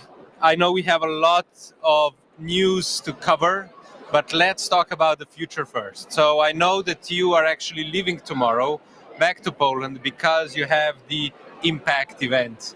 Tell us more about that. Yes, it's right. I need to leave IMEX for really a big congress. Gorazd, you told me that it's like a Polish Davos. Yes, indeed, it's the Polish Davos. In Poznań, we will host 6,000 people, including Michelle Obama and other figures, which we know from the first 100, top 100 from the Times magazine. So many people, and including Polish Tourist Organization and myself. And we are going to have a session about tourism impact to Polish economy, and this is the brand new also thing. So we will try to also speak about meeting industry, not only tourism itself, how important it is for the Polish economy, but also how important is the meeting industry for the Polish economy, which is great for us and personally for me as a head of Poland Convention Bureau. Aneta, Poland is just one of few countries measuring the effects of the meetings industry for a long time, actually. And you just published the impact report for 2023. Can you share some data? This is really interesting for for everybody watching us. So, what are the main data? It's a huge country, by the way. So it's not just Warsaw. It's Krakow. It's Poznan. It's Wrocław there, and of course Katowice, where I was last week. So and Gdańsk and so many more cities. So it's not easy to explain what is Poland about and what is happening, but maybe just shortly, what is going on? Well, thank you for this introduction. You are the best ambassadors ever we had. That's why we are really proud to be the part of the new Europe with all those destinations mentioned by Gorazd. And if you are speaking about data, about statistics, I'm really proud to say that we are coming back to the pre-pandemic times. So this is what I'm holding right now in my hands. It's the Poland Events Impact. The brand new, it was established one month ago. And this is the third edition of the Impact. So the first one was in 2015, and that time it was 1% GDP for the Polish economy. And then it was 2019 again, it was 1.5, 2019, so just before the pandemic time.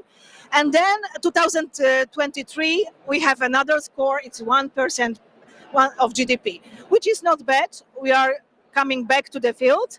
And altogether, it's about 4 to 5 to 6% of the GDP from tourism. Of course, it's not. We expect more, of course, as a Polish tourist organization and the Poland Convention Bureau. We expect much more. That's why we are here at the IMEX, and we are promoting Poland together with our colleagues. But I think you're doing a great job, and in Warsaw you also have the travel bidder, so it's a set of events that happen in Poland. I think that's also worth mentioning. So you have your own side chapter, you have a lot of things going on in Poland. And talking about impacts, I know that we are not allowed to reveal any data we would have potentially, perhaps, but I will ask you, how do you look back at the ICA conference in Krakow? And you do cover a lot of ground in this industry. Yeah, I think that. Thank you for this question. So actually, the legacy of ICA Congress, it's a massive impact for Poland. And just yesterday, this is not official yet, but I hope that our colleagues from ICA, I can say numbers. Okay, we are still, okay, we can't say for sure, but we are in the first of 20 countries in the world. Wow. So we back to the track, yes. So last score, it was 23rd position in 2022. And now we're back, and this is very good score. I'm really proud of this. But of course, the embargo, so I will not say anymore about it. Can't wait for the final results. Yes, please. There is, as far as I know, 12 convention centers in Poland, in different cities. How well are you connected? Of course, you are a kind of umbrella over all these local convention bureaus. Convention bureaus. So altogether, it's 14 of them. Yes. So because we have a few brand new, which are regional ones. So we have a regional, which is a new thing for Poland. We have Mazovia Convention Bureau. We have Silesia Convention Bureau. We have Gdańsk and Lubelskie Lublin Convention Bureau.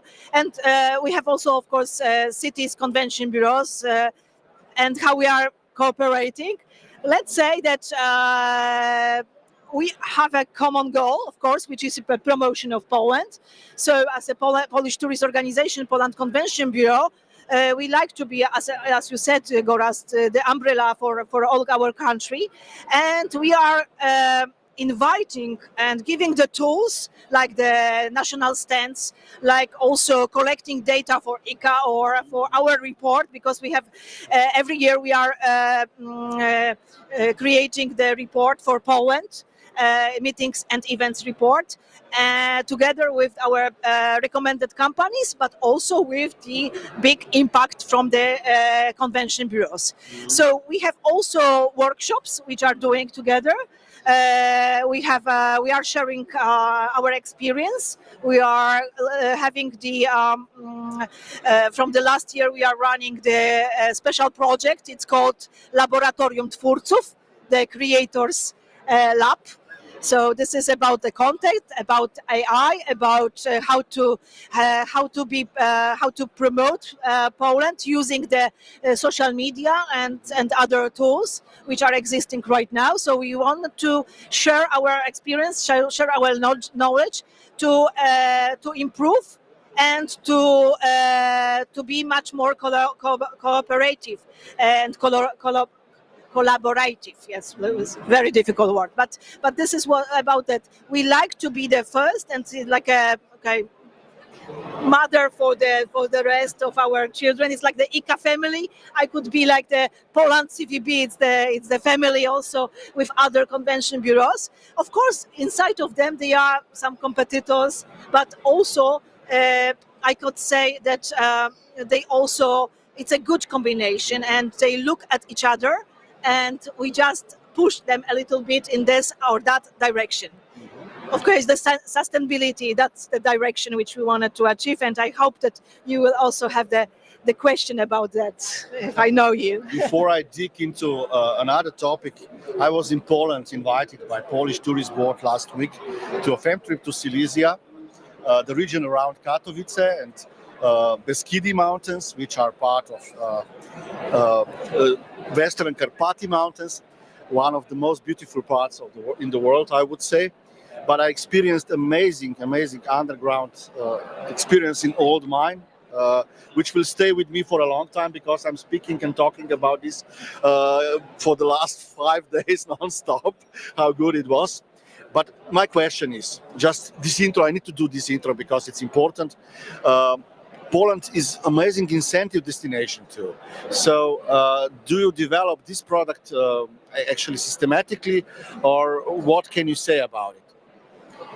Yeah, thank you for this introduction. Indeed, we have a lot to offer for the incentives because Poland is a very diverse country.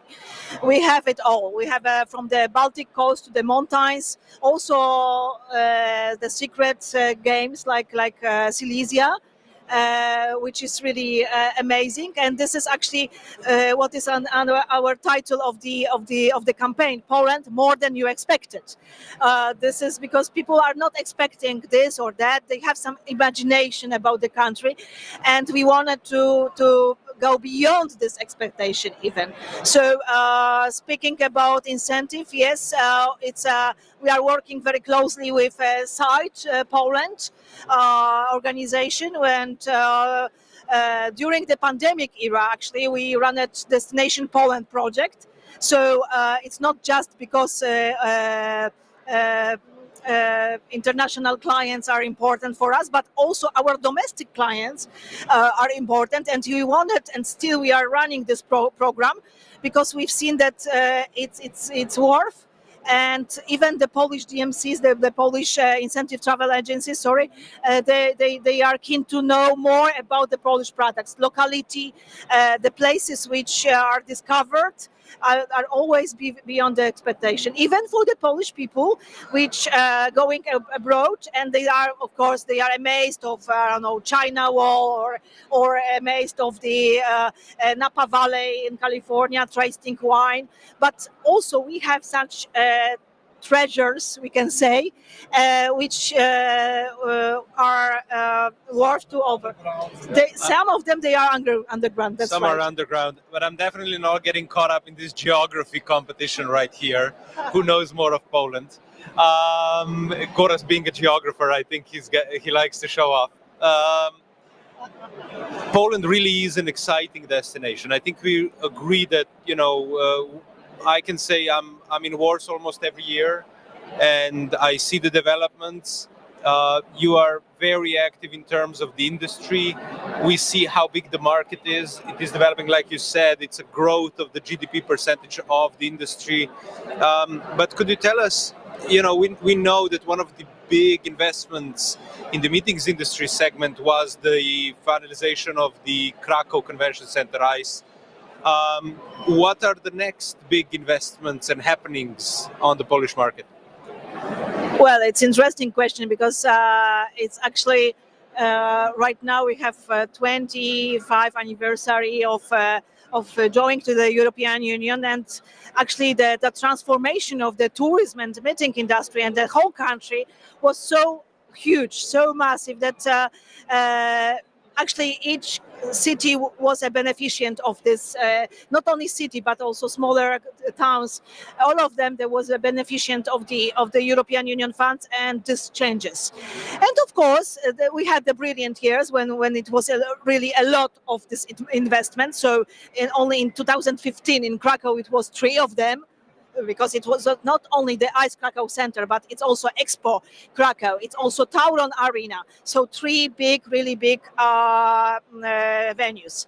And speaking about the future, there will be very soon, so the next year we are going to open in Warsaw the headquarters of Symphonia Varsovia Philharmonic.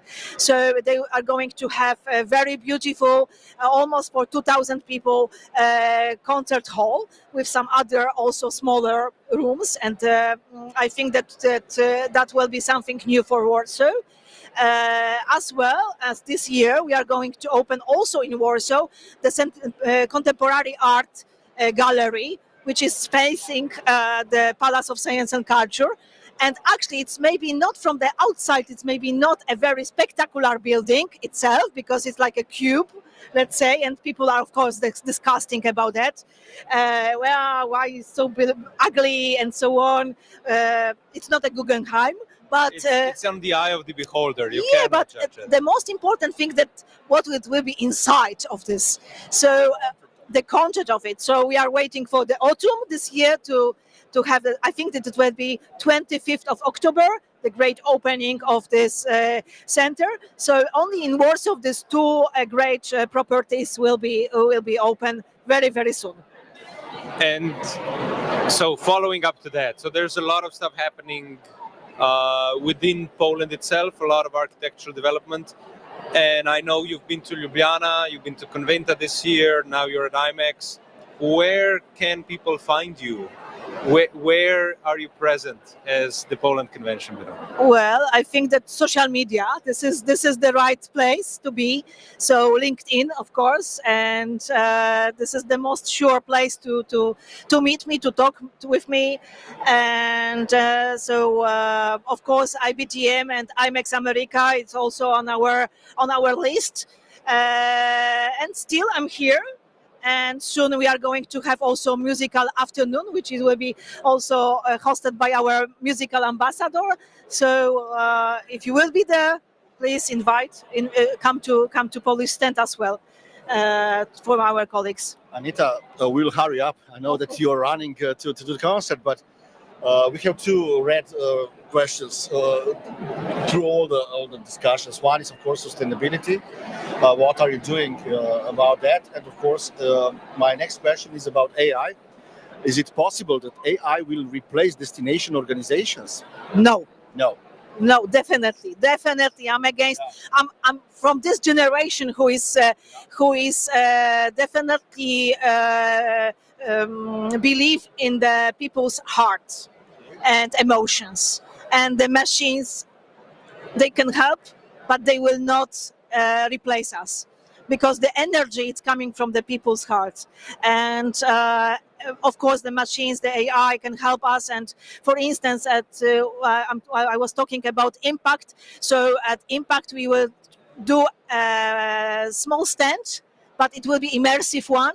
So we will present Poland touristic parts via AI. So it means that the people can come, and there is figures will be taken to the different areas of Poland. So they will be. Yes. So we wanted to, of course, cooperate with the AI, but I don't think that they will replace us. No, not in this century. At least not in this century. As far as we know each other, and I think that you believe in the same emotion, and the same that we are just dedicated, and nobody will speak about our destinations with such dedication like us. Absolutely agree. What about sustainability? Is this important topic in Poland? Yes, just recently we had Site Poland was offering the conference for sustainability, and we had the best practices from abroad. But also I was happy to run the whole panel from Polish side. So we had a destination like Krakow and Gdańsk, which are on the GDS index already. So Gdańsk was added last year, and Krakow 2 years ago. So we are expecting more destination from Poland. We are discussing, and as a Poland Convention Bureau, we would like to, of course, support these ideas. Then we had also industrial areas like Silesia or Łódź, which is also, I think, very important for the meeting industry, how to transfer heavy industry places for the meetings, and how to use these areas for the meetings purpose. And then we had Warsaw and Wrocław as cities, the green cities, and the cities with a good mobility as examples. So I think that it's very important subject right now. So we will support our colleagues from the destination, but actually the main job, like with the GDS index, it's coming from it's must going from the local government, because they have sources, they have the people which are working on it in the cities. So do you see there's more dedication to sustainability within the local tourism organizations as well? Are they employing sustainability managers? As well, and also I think that the important thing is to have the certificates to prove that they are well known, that they know how to cooperate, that they have some sustainable policy. So you mentioned about Ice Krakow Center. As far as I know, they will be the first who will be reported for ESG. So I think that it will be also something huge, because they are going to. I will not say more, but there will be a dedicated conference in Krakow in July, which will be also about this subject, only about this subject. So it's a lot is going on around of the subject. Of course, people are still. The clients. This is the question: if we are ready, but if our clients are ready for this, or they will like to pay, and we like to pay more for having the it was the discussion during the site conference with our clients. Are they able to pay more because of the sustainability project, or still it's something that it's nice, but I will wait? Yeah, well, I think that the legislation is coming that's gonna steer them in the other direction. Right. I know we only have a couple of minutes Yes. left before you have to run off, so I'm gonna go straight to the fire round. Couple of quick questions. So you know how it goes, Aneta. The mountains or the sea? See. Beer or vodka? Depends of the occasion. Okay. During the Polish weddings, you can't avoid vodka. Okay. And being in the vodka museum, you can't avoid vodka as well. There is very famous food pairing restaurant, Michelin star, also with vodka. So vodka will be somewhere. But of course, we are also beer producers, so we can't avoid beer as well. So it's difficult to find the right answer for this question. Guys, the culinary offer of Poland is totally underrated. There are 3 cities in Michelin guide, so do not look around when you are looking for a high-class culinary. Poland is there. It's already on the map. This is my recommendation. My last question to you, Aneta, is tell us in 3 words why should we come to Poland? Do you have idea? Just in 3 words. Poland, more than you expected. It will be. It's 5, yeah, but I think that Short. Poland more expected. Aneta, thank you very much for coming. Pleasure. Thank you for taking your time and to be on Ljubljana Talks. And stay tuned and listen to us. We'll be back soon. Thank you.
Okay, so ladies and gentlemen, welcome to another Ljubljana Talks here at IMEX 2024. With Gorazd, we have another wonderful guest with us today, Pia Zuch. Thank you very much for being with us. And I'm gonna go straight and ask you, can you tell us more about your role at the Technische Schule and what you do and as a project manager? Of course. First of all, thanks for having me. I'm very flattered to be here today. I'm Pia. I'm a young event professional. I'm working for 1.5 years now in the event industry. I'm working at Blue Scope Berlin, which is an agency, and we're specialized in the automotive industry. And luckily, I'm planning and organizing events all around the world, so pretty international. And I really enjoy being at the IMEX because then we're always traveling around, and now everybody's traveling to Germany, and we're able to meet here the whole event industry. So yeah, it has been a great day till now. And working in the automotive industry, I would say it is one of the most exciting segments of the events industry or the meetings industry as such, because it's, you know, it is high budget, very exciting, a lot of media coverage. And how did you get started actually from this? How did you enter into the business? Yeah, I would say maybe we should talk about, is it that interesting? Because of course, as you're saying, a lot of budget, like traveling around. But for me as a young event professional, topics like sustainability come up pretty fast as well. Like we're the younger generation who are like pretty concerned about those topics. So the automotive industry is also an industry which is like sustainability wise, like a topic where it needs to still be done a lot. So I was like kind of more approaching the automotive industry in order to like, where do we need change and where can I actively work with change? So I was not approaching the automotive industry out of the budget or fun part, more of like, where can I do a lot? And there still needs to be done a lot. So that's more how I got there. The topic of your bachelor's degree is very intriguing. You developed into the agile event organizing. We talked a lot about that with our colleague, Colja Dams before. Can you explain why you choose that topic, and can you explain more about it? What was the result, your conclusion? Of course. Yeah. Luckily, I had a professor at my university who was like, "Okay, Pia, what do you want to like write your bachelor thesis about?" And I was like, having a look on the whole industry and not only event management, but like agile project management in general. And I was like doing my research and like coming up pretty quickly with the Gallup survey, which is asking like, how connected are you with your job? How satisfied are you with your job? How happy are you?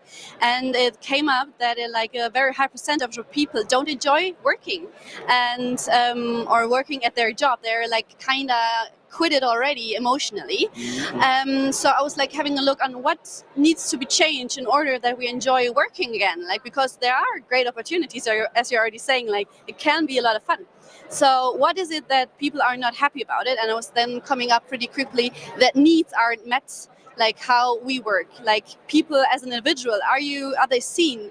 Are their emotions like accepted in their workplace? And how we do like deal with the human part of a person? So I was like very interested in having a look on that and like how can agile project management incorporate like being a human and people being happy again about what they're doing. You are in a creative agency now, really creative. But how do you get out of the comfort zone? Because the comfort zone is killing the creativity.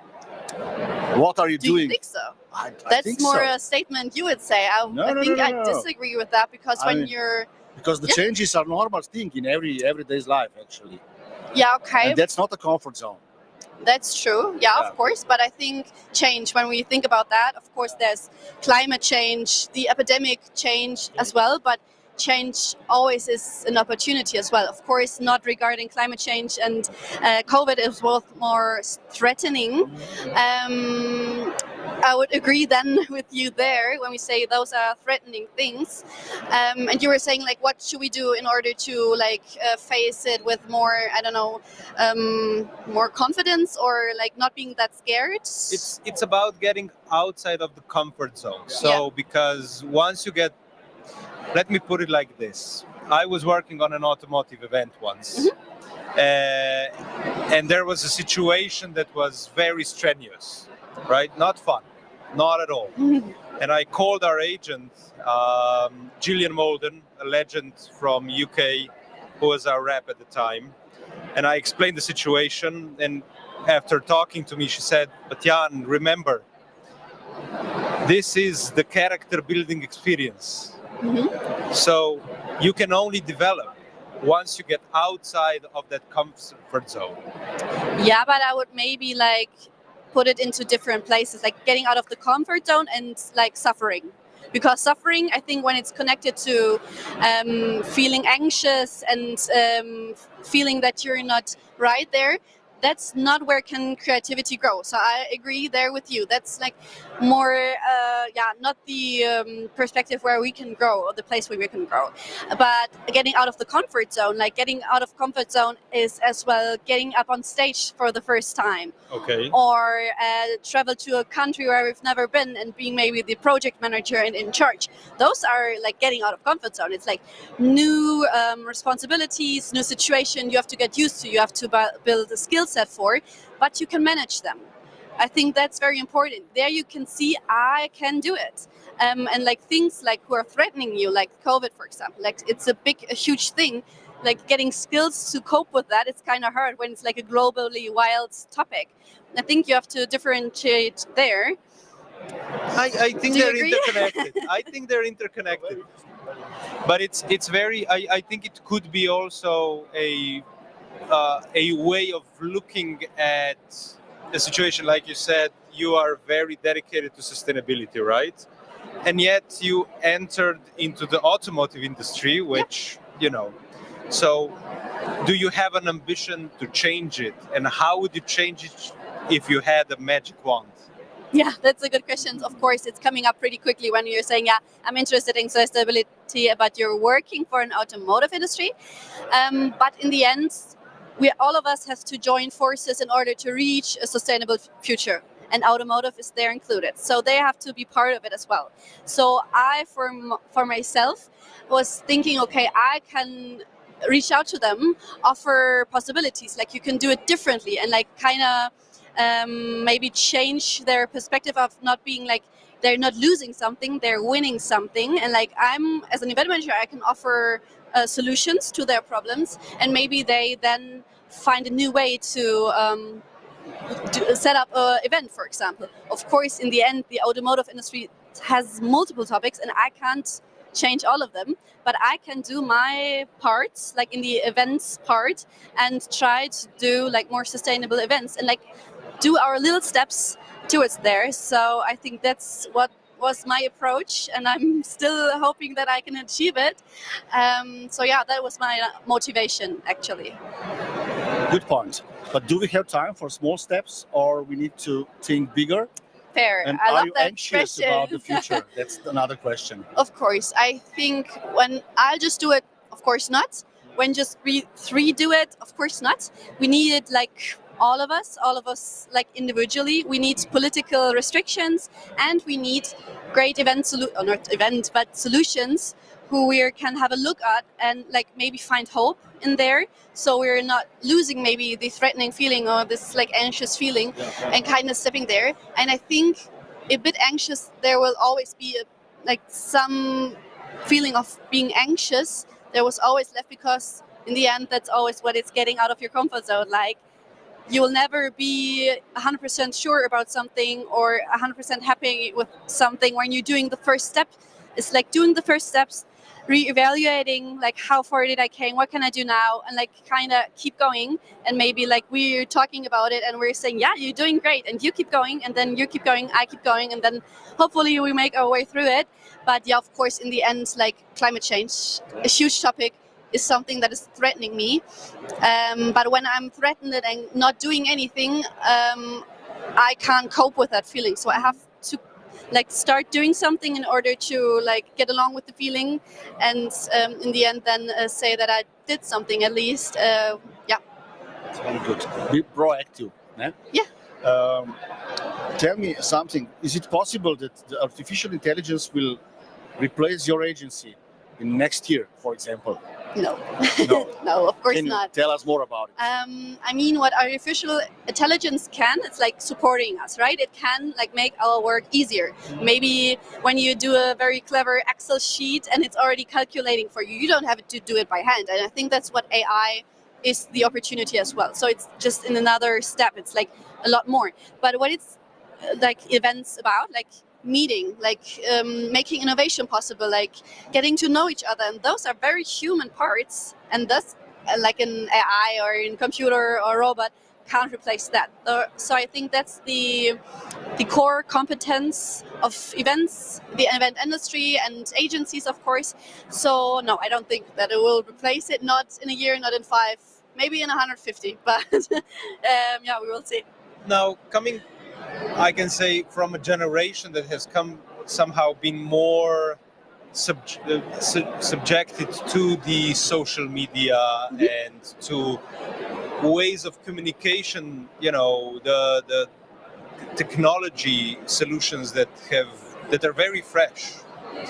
How do you see the use of tools such as, let's say, social media and, you know, AI we touched upon that. How do you see them being used as a helping tool to what you do?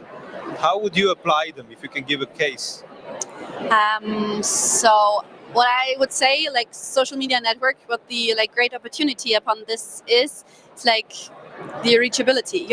You can reach someone at the other end of the world you would normally not ever get in touch of. So that's of course a possibility, but with this a great responsibility comes as well, like a Superman quote here, and you have to choose wisely how you kind of structure it, because when you're just trying to reach someone somewhere, that won't be like useful. You have to say like, okay, what is my target? Who do I want to reach, and why?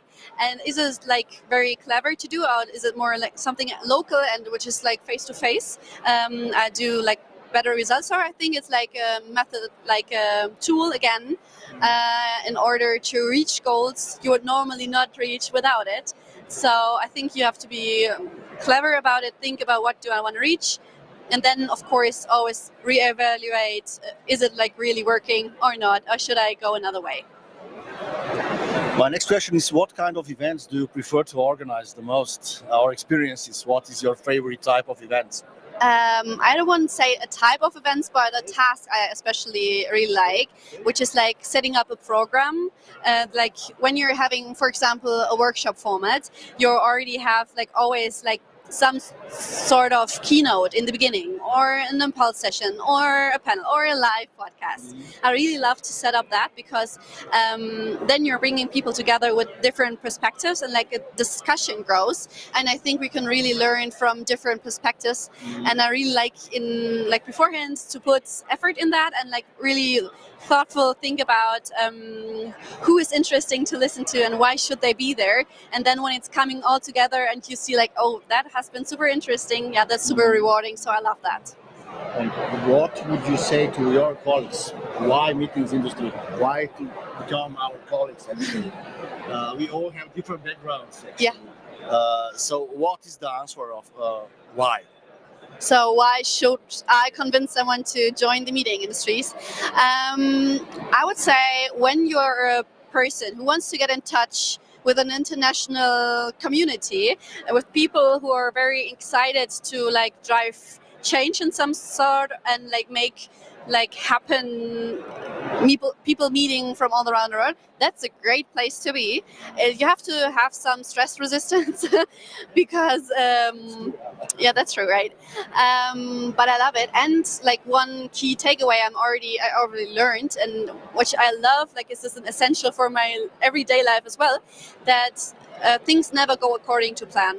Even though you can like put 100 hours worth of time into planning and structure the program, there will always be something going wrong, and you have to have the skill to like in the moment come up with a solution and like go with the flow.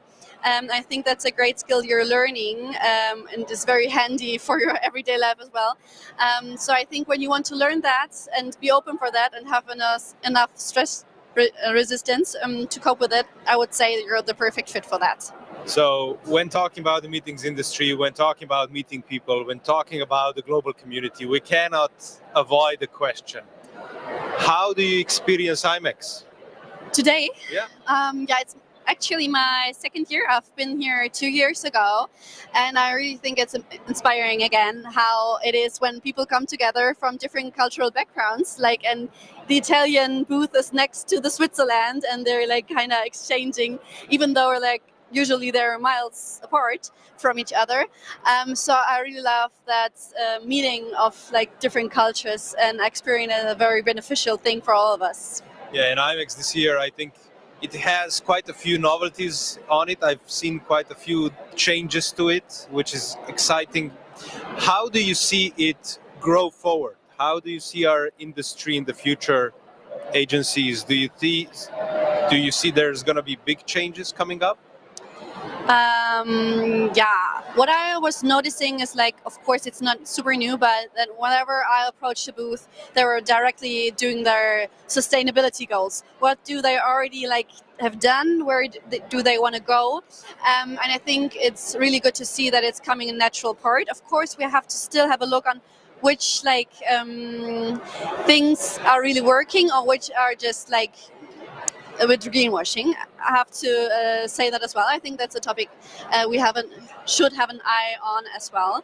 But I hope that we're doing altogether bigger steps then and work our way through towards the goal of sustainability events, and then make it happen to let people meet and drive change and innovation. We are almost at the end of our discussion, so we finish always with short fire questions. My first one is bicycle or car? Bicycle. Why? In a big city, very convenient because you're going way faster than with the car when you're stuck in traffic. And I think compared to the road, it's very nice to be at the bike lane and watch little trees, maybe the water, and not see a concrete road. The mountains or the sea? I would say the sea, because it's super relaxing to hear waves and relax. Your favorite word? My favorite word? Word, yes. I think it's a bittersweet because it's always showing two different sides of one thing. Pia, thank you very much for joining us at Ljubljana Talks today here at IMEX, and have a great show. And everybody, thank you for joining us, and we'll see you tomorrow. Thank you. Thank you.